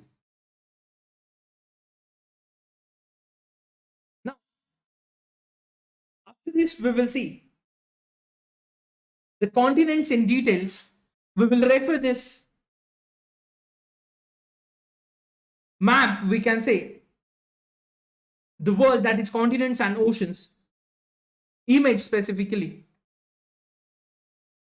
Now see the Pacific Ocean, Indian Ocean, Southern Ocean, Arctic Ocean. Then, now we will discuss the continents. So friends, there are 7 major continents. So these are separated by large water bodies. And these continents are Asia. Yes, through pictorial map we'll understand this. Asia, then Europe, Africa, North America,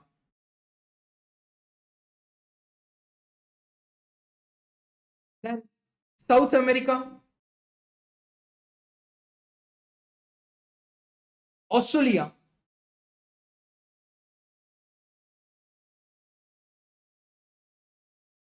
and Antarctica.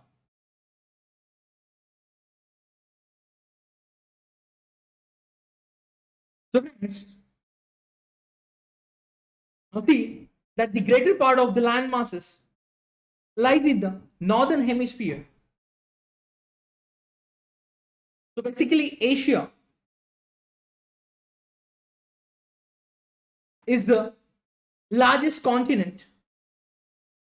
It covers about 1/3 of the total land area of the world, or the area of the earth, not the world, earth. Yes. So friends, Asia is the largest continent. It covers about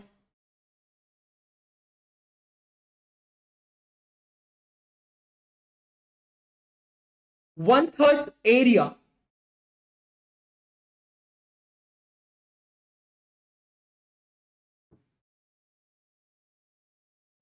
total area of the earth. Now the continent lies in the eastern hemisphere. Yes, the Asia continent, which lies in the eastern hemisphere. So the Tropic of Cancer, this is the Tropic of Cancer.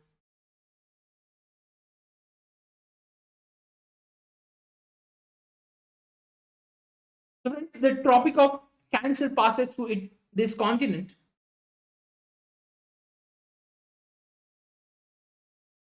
Asia is separated from Europe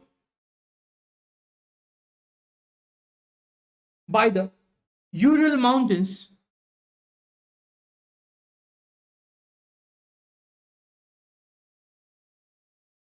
Yes, this is the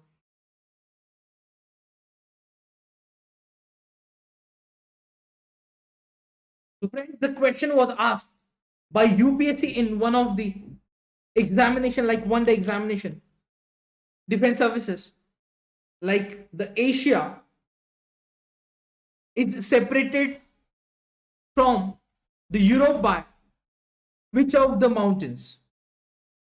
So answer is Ural Mountains. Yes. So Ural Mountains on the west side of the Asia, which separated Europe. So the combined landmass of Europe and Asia is called Eurasia. The combined landmass of Europe and Asia is called the Eurasia. Now, comparatively, Europe is much smaller than Asia. The continent lies between west of Asia. This is the Europe. Now friends,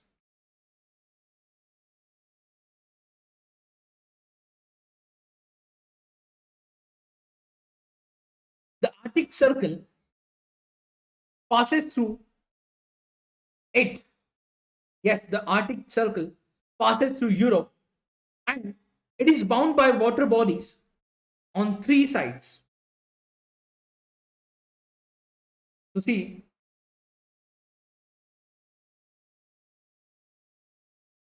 the Europe is bound by water bodies on three sides. Yes, that is north, south, and west. So Africa is the, after that, next continent is Africa. Friends, Africa is the second largest continent after Asia. The equator, that is 0 degrees Celsius.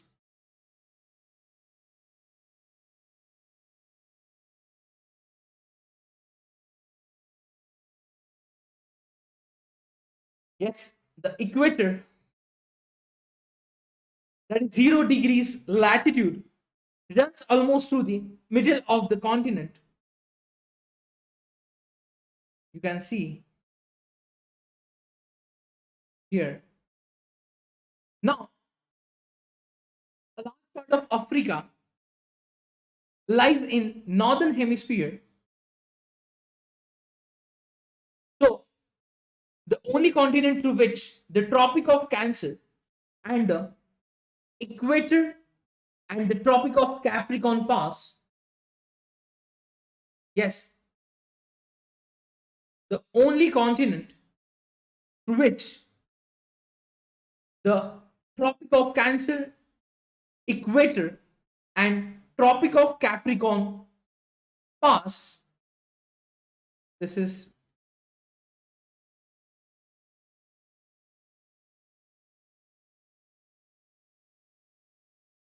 Tropic of Capricorn.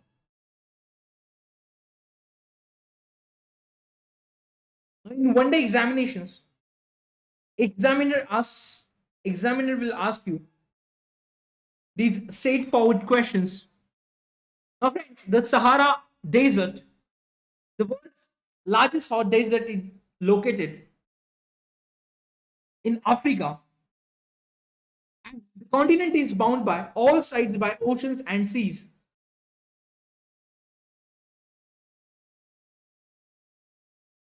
So the world's longest river, Nile, which flows through Africa in the map, which is shown somewhere here. I'll use the yellow line. Yes. See, this is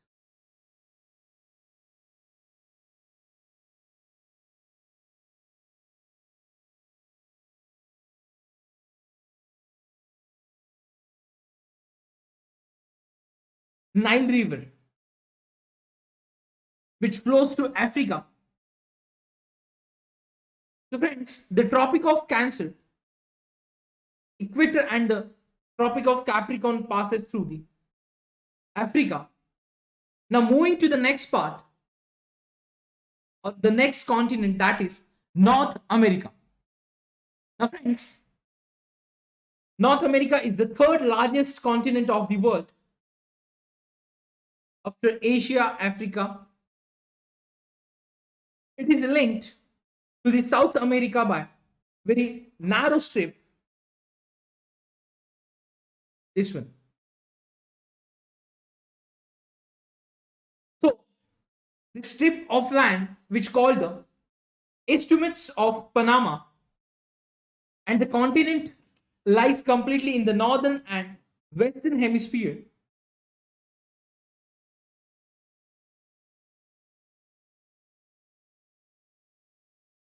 Like three oceans surround this continent.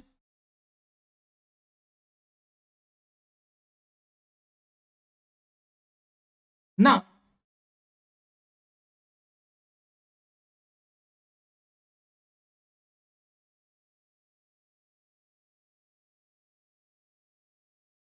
after that, we will discuss South America. So friends, South America, which lies mostly in the southern hemisphere,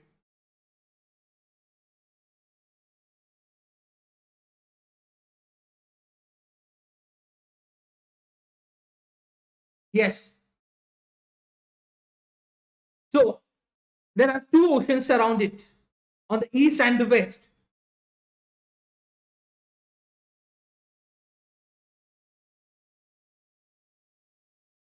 Now, the Andes, that is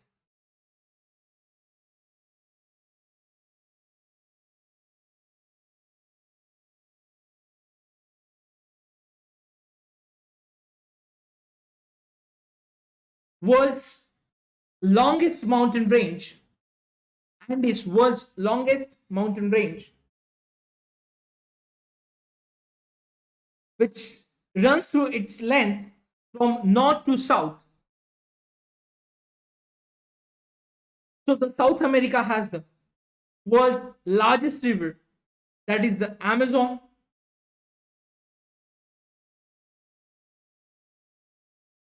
Oh, see, this is the red line, which is the Andes Mountains and Amazon River, the world's largest river, Amazon, which flowing from the South America continent. Now, after that, Australia. So, friends, the Australia is the smallest continent that lies entirely in the southern hemisphere. It is surrounded on all sides by oceans and seas. It is called an island continent.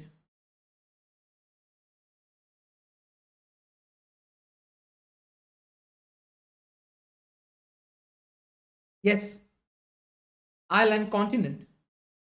And after that, we'll discuss about Antarctica.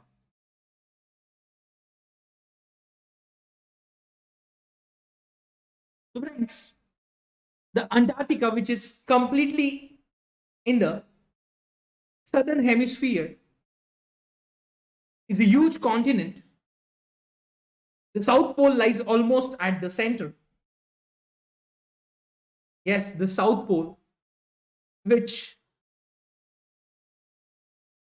is almost at the center of this continent. So, as it is located in the southern polar region, it is permanently covered with thick ice sheets.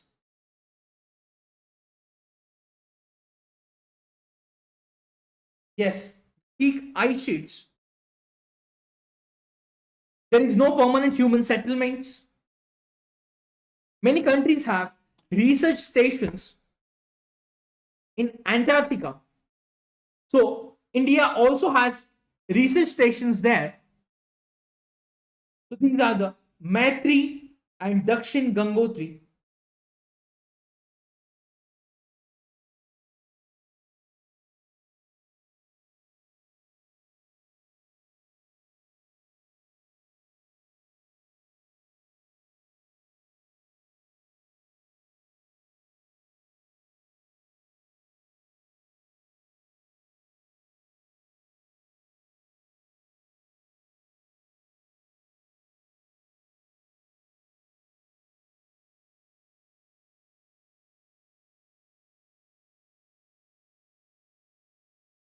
So, after this, Lithosphere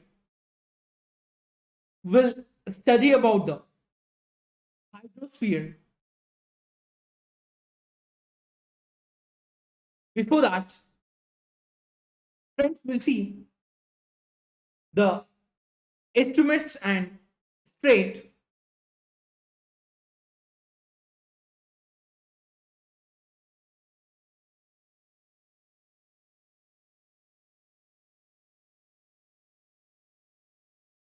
Now, a strait is the narrow passage of water which connecting to large water bodies like seas and oceans.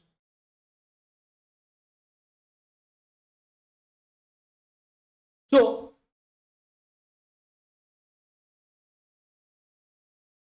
and the isthmus,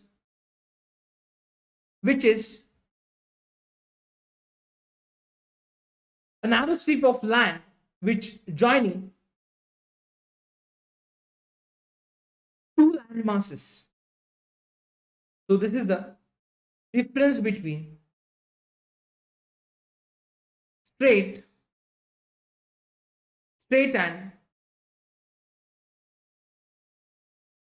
isthmus.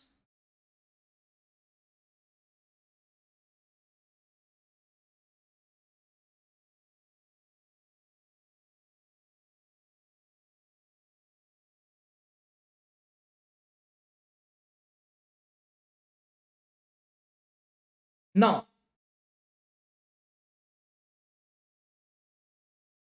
so the strait between India and Sri Lanka, which is known as Palk Strait,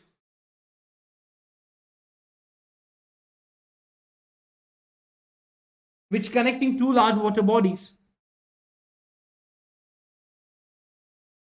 that is Arabian Sea and Bay of Bengal.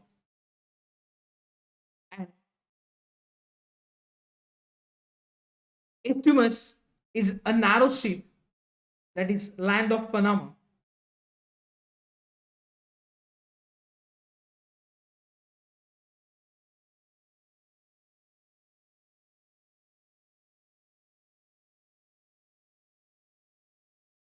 Now friends, moving to the next part, that is hydrosphere. Yes, now we'll see.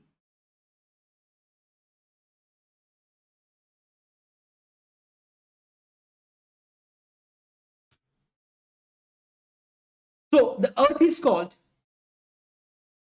the blue planet, and more than 70% of Earth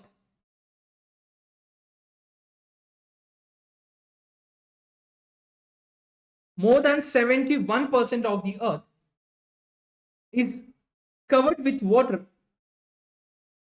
and 29% with land.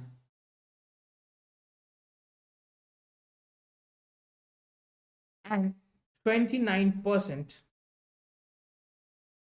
with land.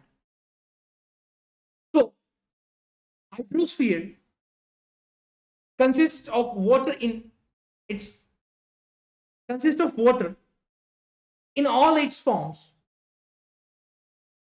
as running water in oceans, rivers and lakes.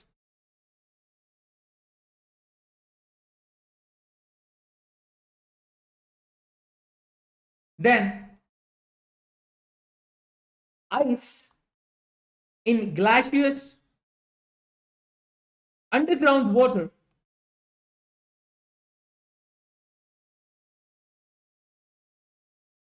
and the water vapor in atmosphere. So the all which is comprises hydrosphere. So friends, more than 97% of the Earth's water is found in oceans, whereas this large portion of the rest water in the forms of ice sheets and glaciers or underwater, and a very small percentage is available as fresh water for human beings.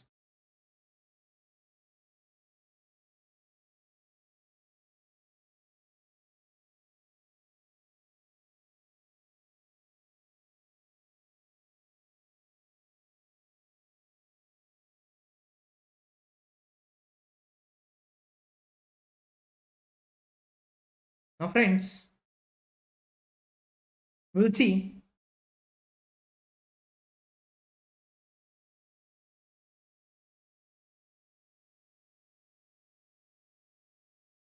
like hydrosphere.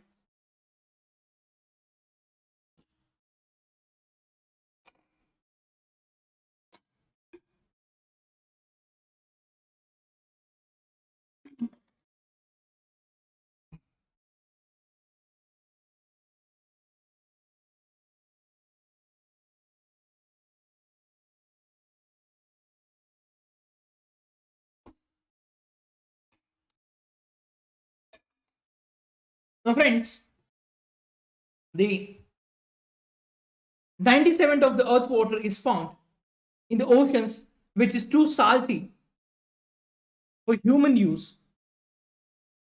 and a large portion of the rest of the water is in the form of ice sheets, glaciers, or under the ground. So, very small percentage, like which is around 2.5%, is available as fresh water for human beings or the human use. So, friends, and despite being blue planet, we face shortage of water. Now, after that, we will discuss about the oceans. Now, friends, oceans are major part of hydrosphere.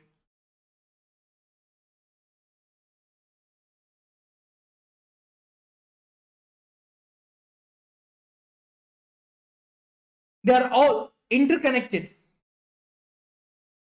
So the ocean waters are always moving.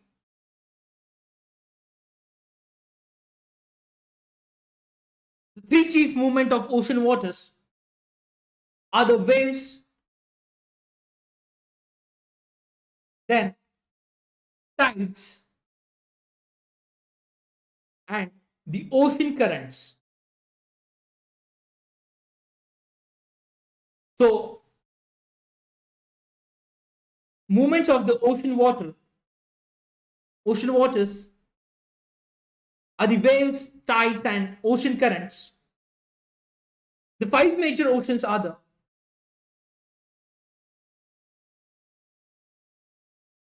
Pacific, then the Atlantic,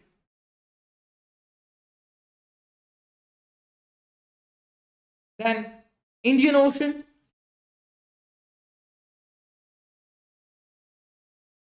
Southern Ocean,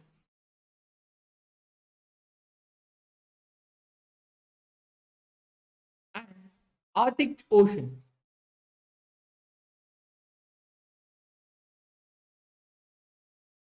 Arctic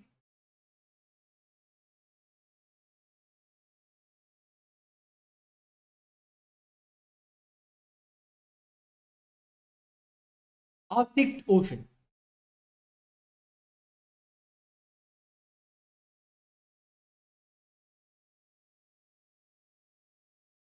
Now, friends,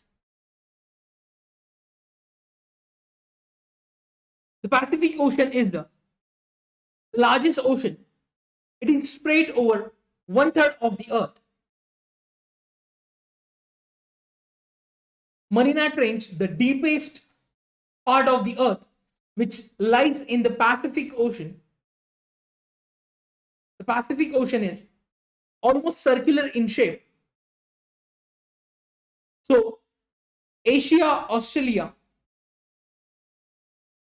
North and South America, surrounded by Pacific Ocean.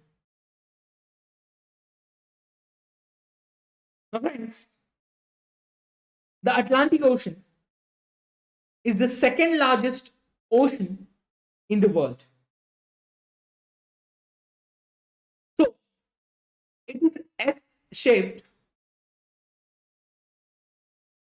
It is flanked by the North and South America on the western side, and Europe and Africa on the eastern side. So the coastline of Atlantic Ocean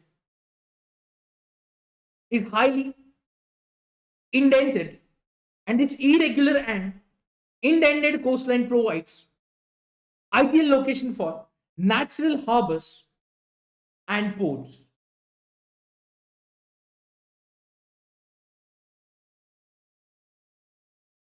So the point of view of commerce, it is the busiest ocean.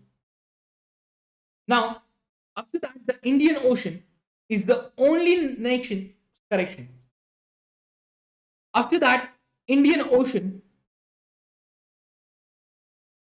is the only ocean named after a country that is India, and the shape of ocean is almost triangular. In the north, it is bound by Asia, in the west by Africa, and in the east by Australia. Then the Southern Ocean encircles the continent of Antarctica and extends northward to 60 degrees south latitude. And then the Arctic Ocean, which is located within the Arctic Circle, is surrounded by, yes, it surrounds the North Pole. It is connected with the Pacific Ocean by a narrow stretch of shallow water, which is known as Bering Strait. It is bounded by northern coast of North America and Eurasia. So this is Arctic Ocean. Now friends, we'll see the diagrams.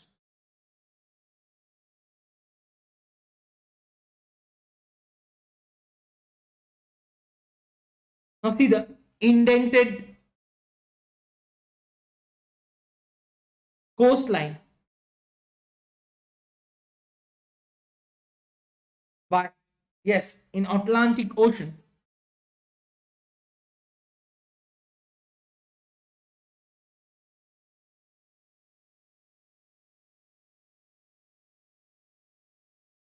Yes. Now after the oceans, dear friends, we'll continue with the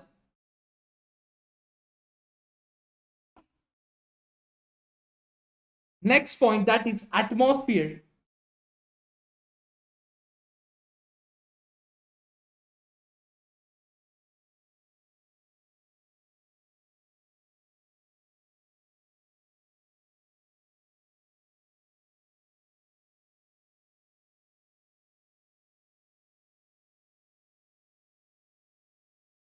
Now friends, after the oceans, we'll start with the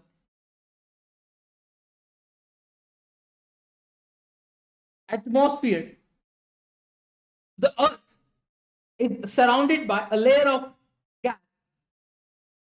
called the atmosphere.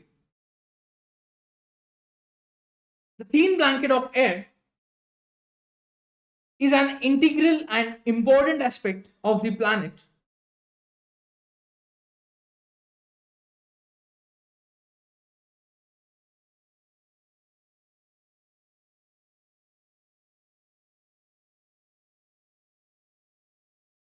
Now, it provides us with the air we breathe and protects us from the harmful effects of sun's rays. Now, the atmosphere extends up to a height of about 1600 kilometers. The atmosphere is divided into 5 layers based on composition, then temperature, and other properties.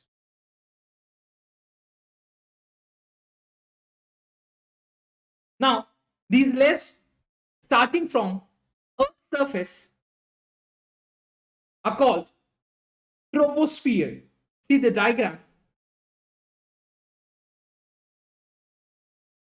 Then the stratosphere,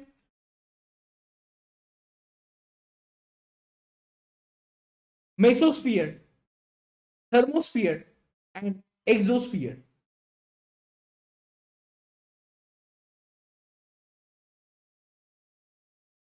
So the atmosphere is composed mainly of nitrogen and oxygen.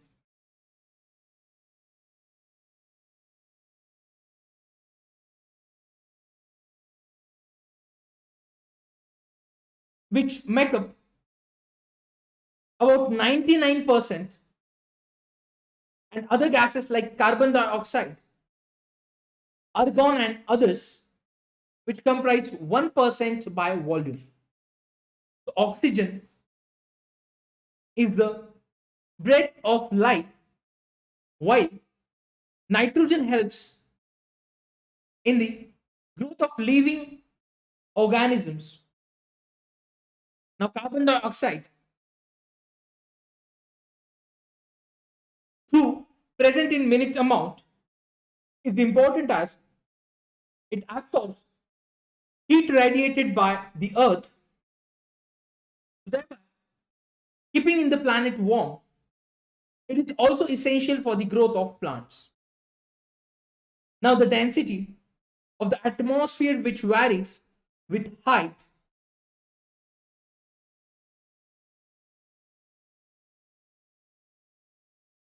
so height is maximum at the sea level and the decreases as we go up. So friends, as we know, the climbers experience problem in breathing due to this decrease in the density of air. They have to carry with them oxygen cylinders to be able to breathe at high altitudes. The temperature also decreases as we go upwards.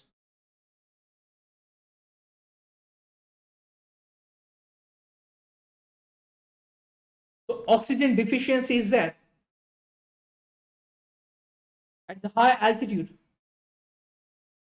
So the atmosphere, which exerts pressure on the earth and which varies from place to place. Some areas experience high pressure and some areas low pressure. Air moves from high pressure to low pressure. So moving air is known as wind.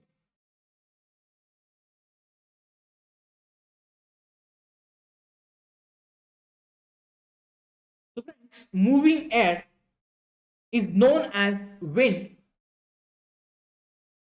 Now after that, we will discuss about the important one, that is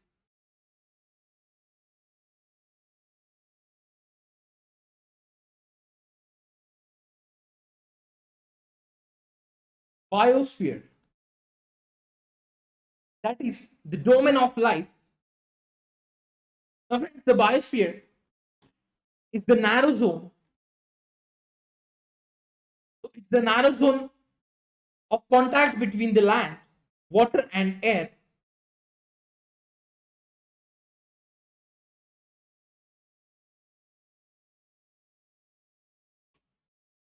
It is in this zone that life that is unique to this planet exists, and there are several species of organisms that vary in the size from microbes and bacteria to huge mammals. So all the living organisms, including humans, are linked to each other and to the biosphere for survival.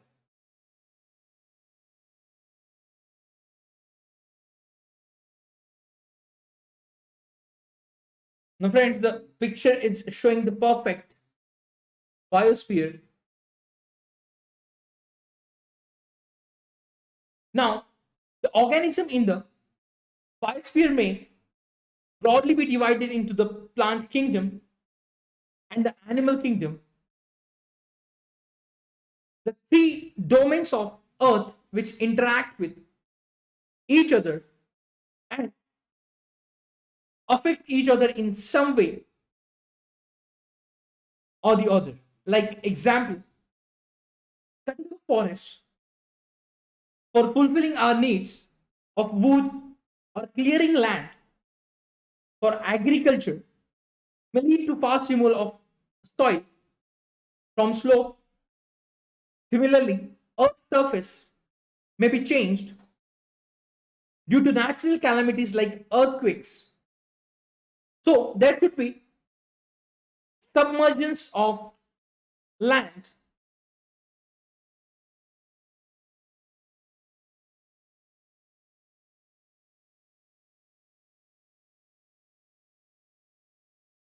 Yes, submergence of land as happened in the case of tsunami. So the parts of Nicobar or the parts of Andaman and Nicobar Islands were submerged under water.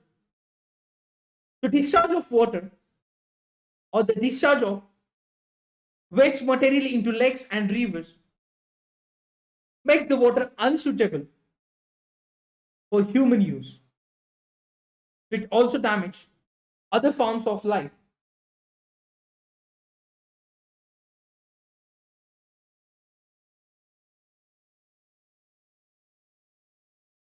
The next, the emission from industries, thermal power plants, and vehicles, which pollutes the air.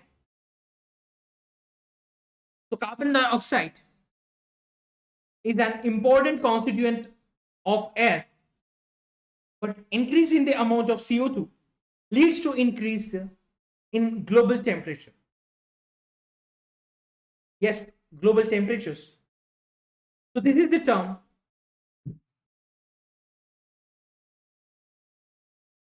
as global warming. Now, there is this need to limit the use of resources of the earth, maintain the balance of nature between the domains of the lithosphere, the atmosphere, and the hydrosphere.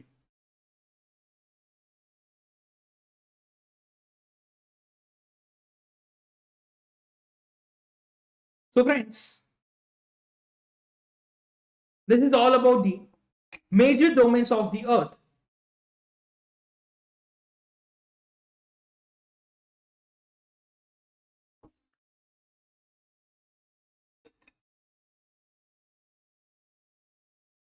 So we have discussed about the lithosphere, atmosphere, hydrosphere. Then also we have discussed about oceans and continents and other things in this topic. Now, moving to the next part. After this, friends, we will discuss about the major landforms of the earth. After the major domain, now we'll see the major landforms of the earth.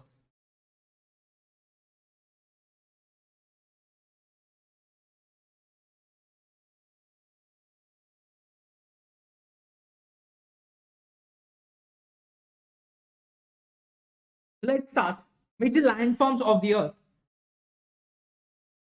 So we have seen some of the landform features like the mountains, plateau, mountain range. So the earth has an infinite variety of landforms.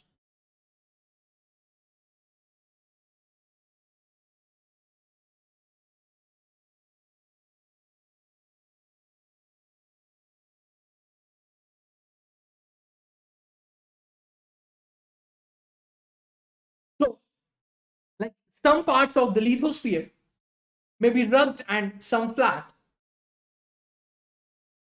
Now, the landforms are result of two processes. So, now we'll be amazed to know that the ground we are standing on is slowly moving. So within the earth, the continuous movement is taking place. And the first, or the internal process,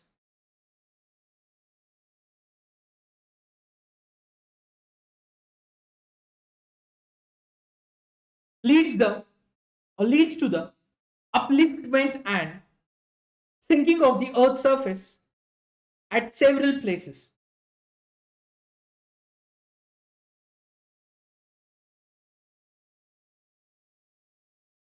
Yes, we'll also discuss the diagram also in detail. So basically, a hill is a land surface that rises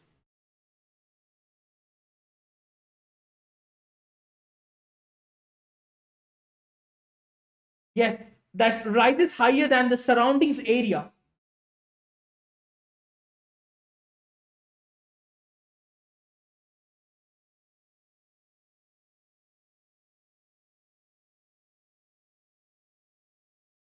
So generally, a steep hill with an elevation of more than 600 meters is termed as mountain.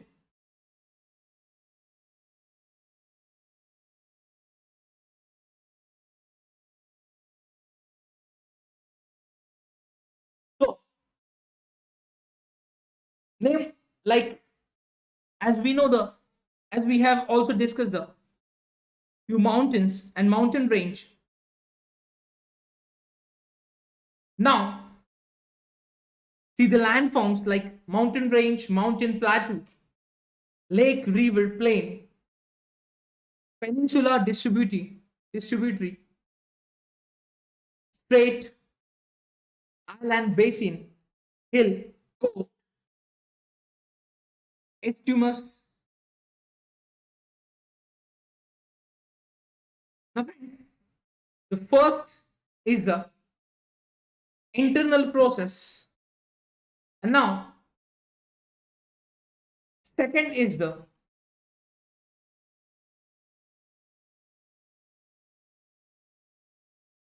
external process, is the continuous wearing down and rebuilding of the land surface. The wearing away of the earth's surface is called erosion.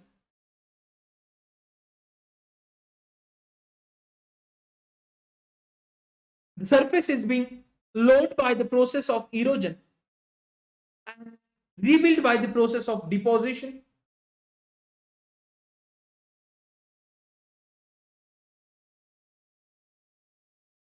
Now, these two processes are carried out by running water. Now, ice and wind, which is broadly,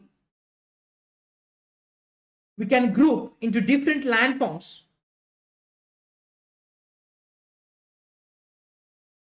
Depending on elevation,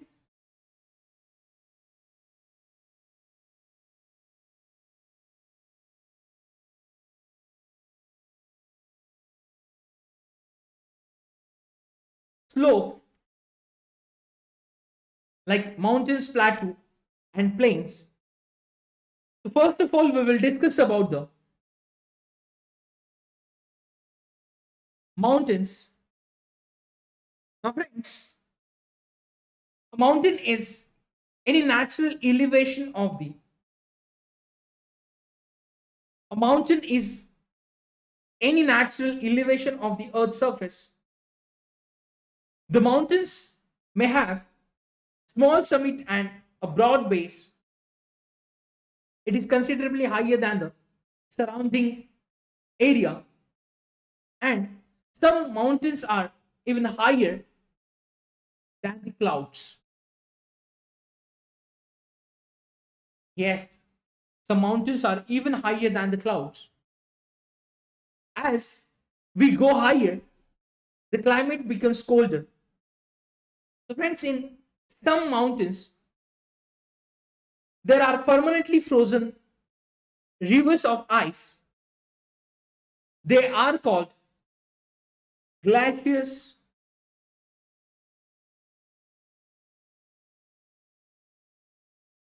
Now, there are some mountains we cannot see as they are under the sea because of harsh climate. Less people live in the mountain areas.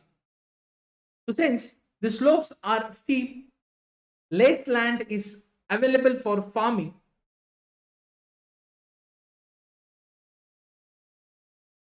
So mountains may arrange in line, which is known as range. Mountains arranged in a line known as range.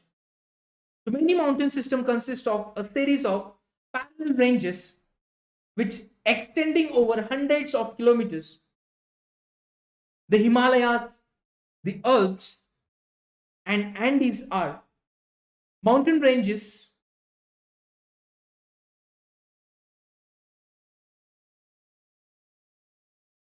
like the Himalayas mountain range in Asia, Alps in Europe, and Andes in South America. So mountains vary in their heights and shape. So there are three types of mountain. One,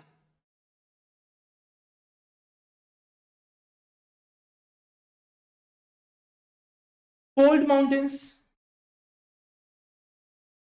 Then block mountains. And third, volcanic mountains.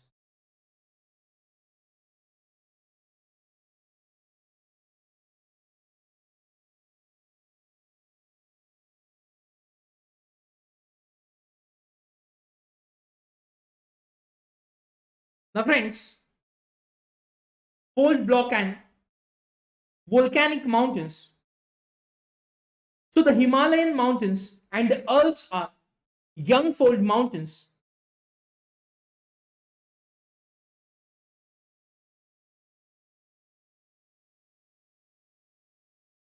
Yes, Himalayan mountains and the Alps are young fold mountains with rugged relief and high conical peaks. So, the Aravalli Range in India is one of the oldest fold mountain. Yes, oldest fold mountain systems in the world.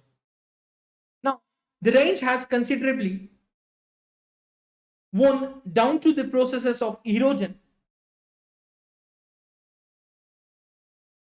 The Appalachian in the North America and the Ural Mountains in Russia, which have rounded features.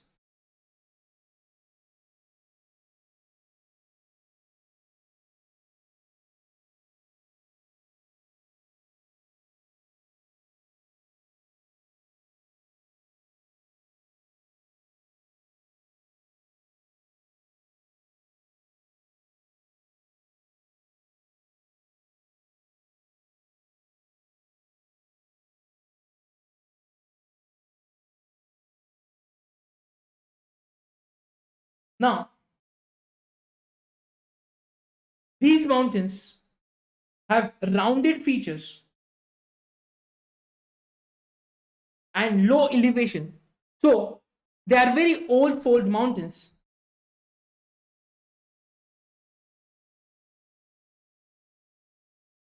Now, see the fold mountains, Himalaya.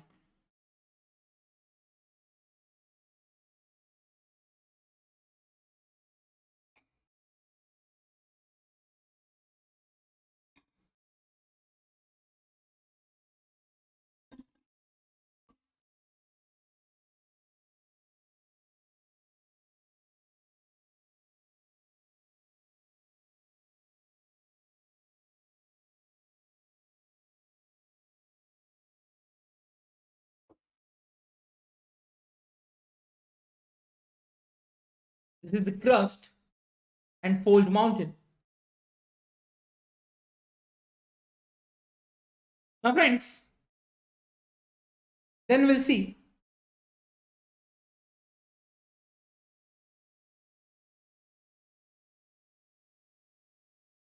block mountains. So friends, block mountains are created when large areas are broken and displaced. Yes, the large areas are broken and displaced vertically. The uplifted blocks are termed as host, and the lowered blocks are called graben. Now, the Rhine Valley and the Vosges Mountain in the Europe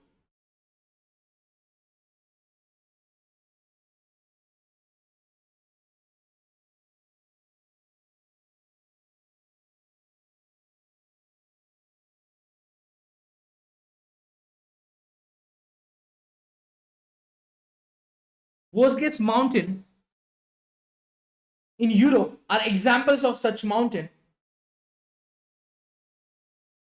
block mountain system. Now friends, the Rhine Valley and the Vosges Mountain in Europe are the examples of block mountains. Now you can check the location of these mountains in your atlas.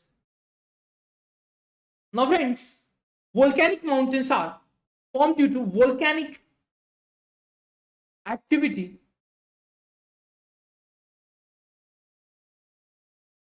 Yes, volcanic mountains are formed due to volcanic activity like Mount Kilimanjaro in Africa and Mount Fujiyama. Yes, the volcanic mountain, which is formed due to the volcanic activity. So, Mount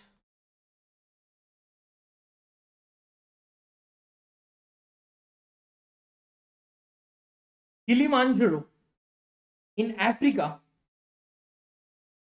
and Mount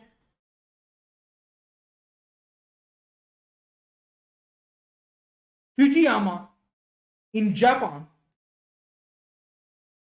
are examples of such volcanic mountain. Now friends, mountains are very useful. The mountains are storehouse of waters. Yes, storehouse of water. Many rivers have their sources in glaciers in the mountains. Then reservoirs are made and the water is harnessed is also used for irrigation and generation of hydroelectricity. The river valleys and terraces are ideal for cultivation of crops.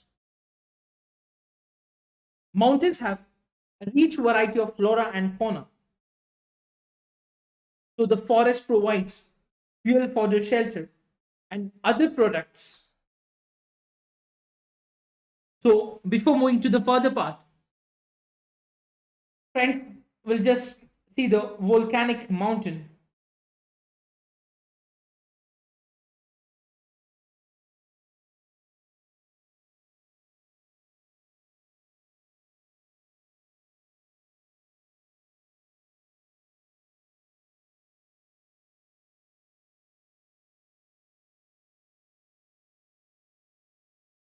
Now moving to the next part, like volcanic mountain, the formation that is magma builds up here under the enormous pressure underground. Then see, the volcanic cone is composed of layers of ash and lava, then molten rocks flowing down. The site is called lava. Then the huge cloud of steam, volcanic ash, and gases in the form of lava bombs.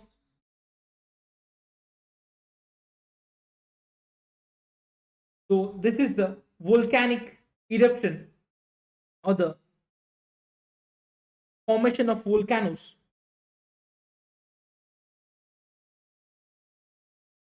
Now, as we have discussed that,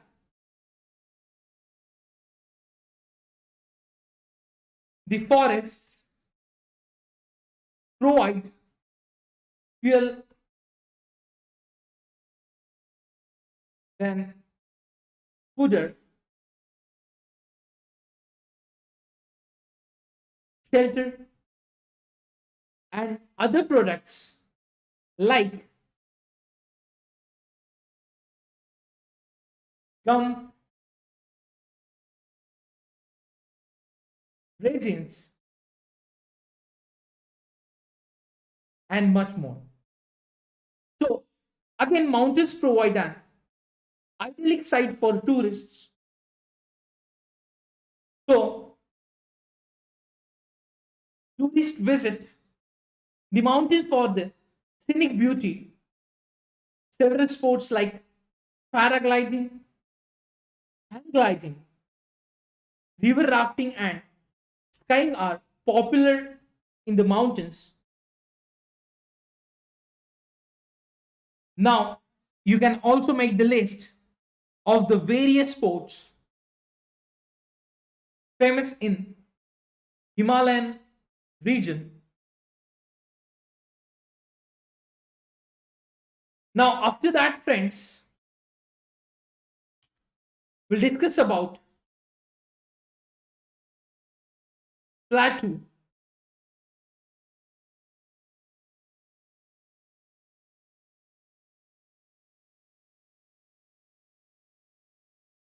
Yes, plateaus.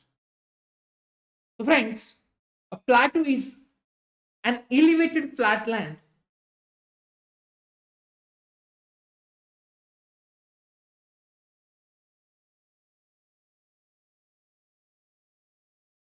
it is it is a flat top tableland standing above the surrounding area. A plateau may have one or more sides with the steep slopes. The height of plateau often varies from few hundred meters to several thousand meters. Plateaus, like mountains, may be young or old.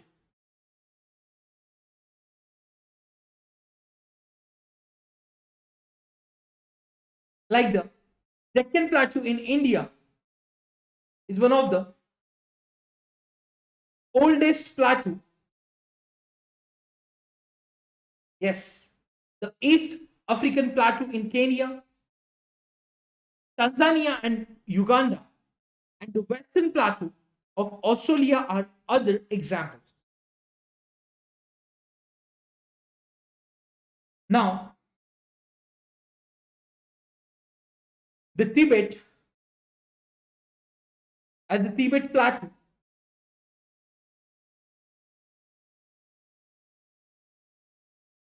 is the highest plateau.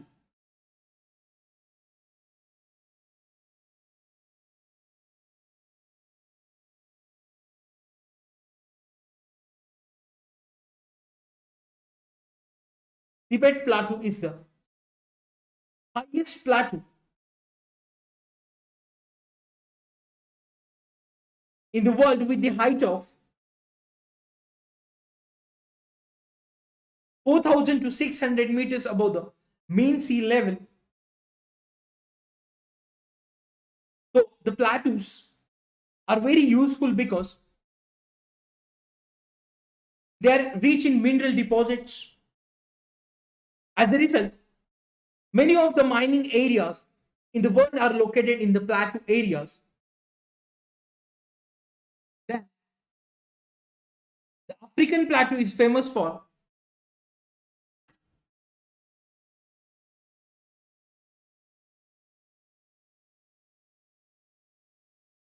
gold and diamond. Yes, the African plateau is famous for gold and diamond mining. In India, huge reserves of iron,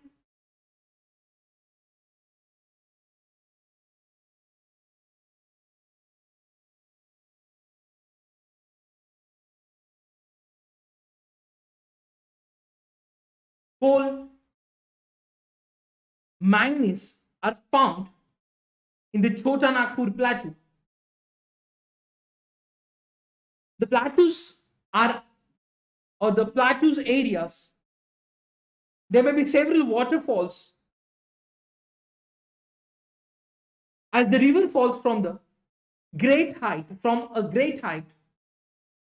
So in India, the Hundru falls in the Chota Nagpur plateau.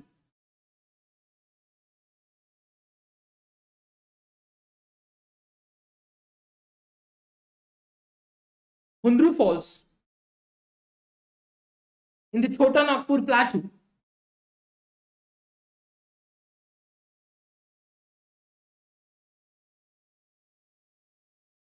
On the river Subarnarekha and the Jog falls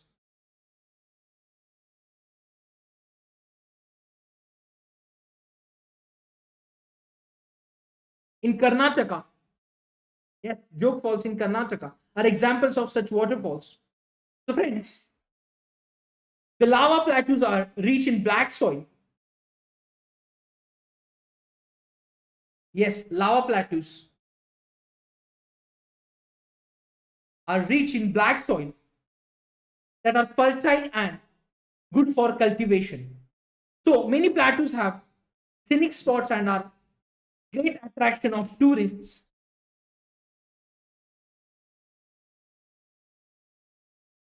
Then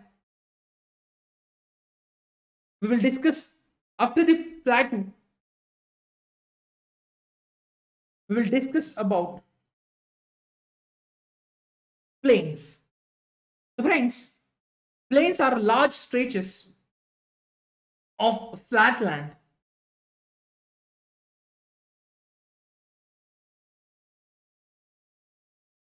large stretches of flat land. They are generally more than 200 meters above the sea level. Yes, that is the mean sea level. So some plains are extremely level, others may be slightly rolling and undulating.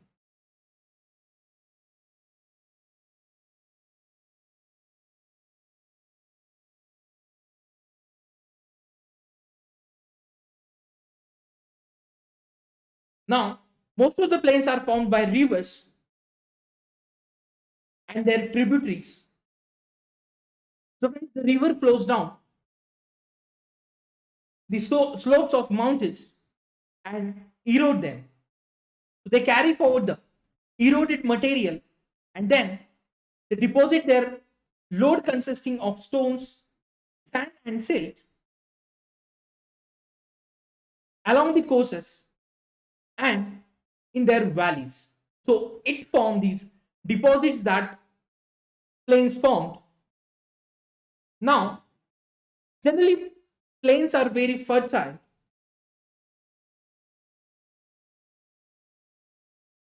So, construction of transport network is easy. Now, see the plains. These plains are like, thus, these plains are very thickly populated regions of the world. So, some of the largest plains made by the rivers are found in Asia and North America. So, For example, in Asia, these plains are formed by the Ganga and Brahmaputra. Yes, in India, and like Yangtze in China. So friends, basically plains are most useful areas for human habitation. There is great concentration of people as more flat land is available for building house, yes, building houses, as well as for cultivation. And so because of fertile soil,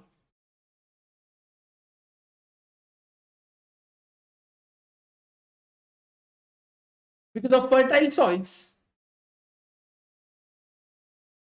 the land is highly productive for cultivation. So in India too, the Indo-Gangetic plains are the most densely populated regions of the country.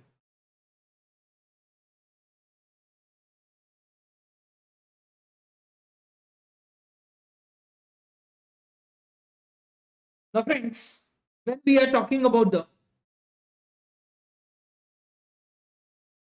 further, that is the landforms.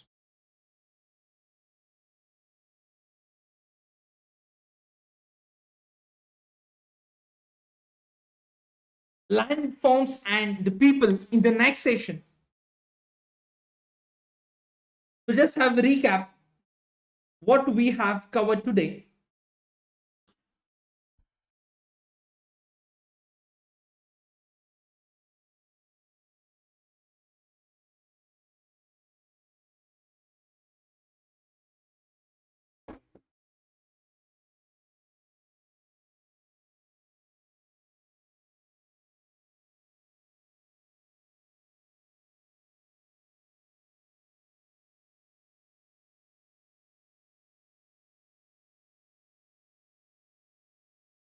Yes, now friends, okay, we will complete the topic that is landforms and the people. Now friends, after the plains, now we will discuss landforms and the people.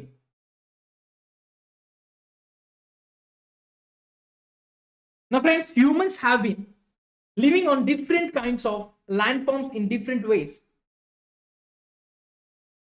So basically, life is difficult in mountains area.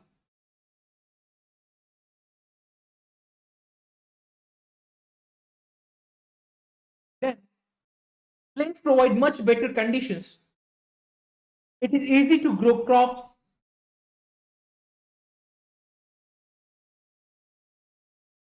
It is easy to build a house or a road in plain than a mountain area. So friends, like when we are talking about the differences in the ways people live on different kinds of landforms. So sometimes natural calamities such as earthquake, volcanic eruption, storms and floods cause widespread destructions, huge loss of life,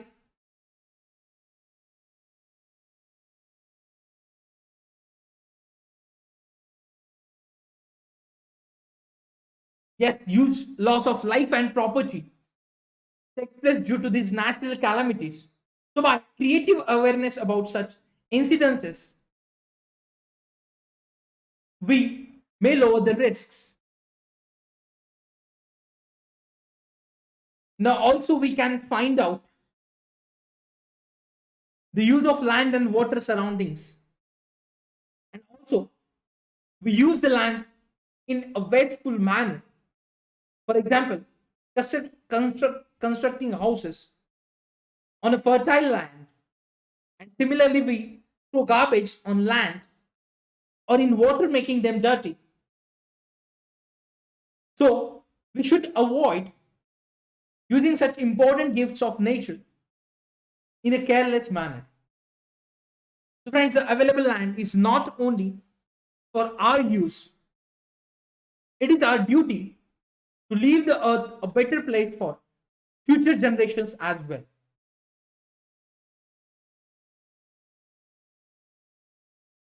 So, as the part of this,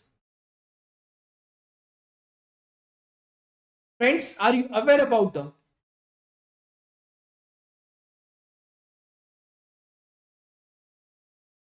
Swachh Bharat mission?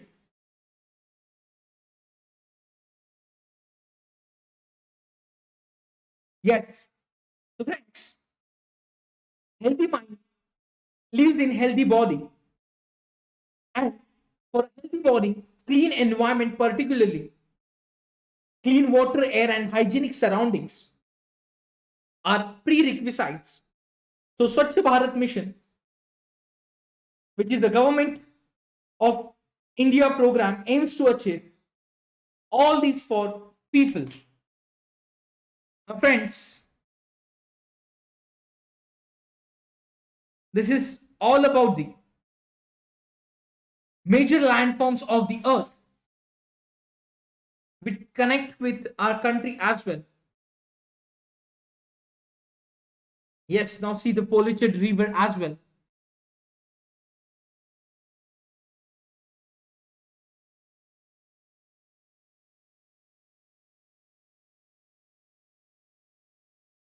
So, friends,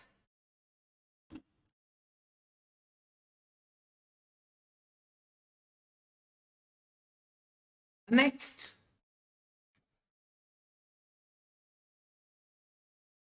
topic that is we will discuss in the next part, that is our country India and other details. So, friends, in today's session, we discuss about the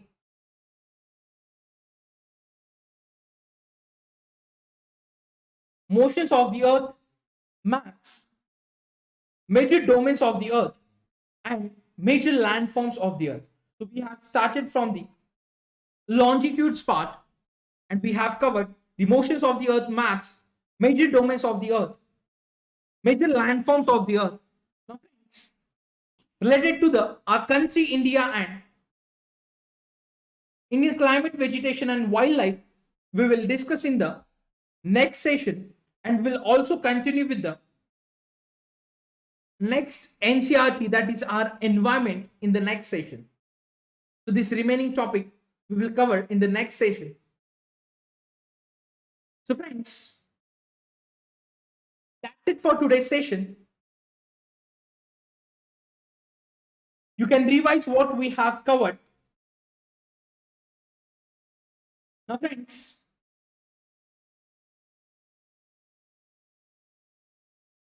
do not forget to enroll yourself before 31st July, because on 1st August onwards, there will be price hike in UPSC CSE subscriptions. Unacademy is providing number of benefits with subscription, like CSE Assured, extended validity with Maha subscription offer. You will get comprehensive test series, study material,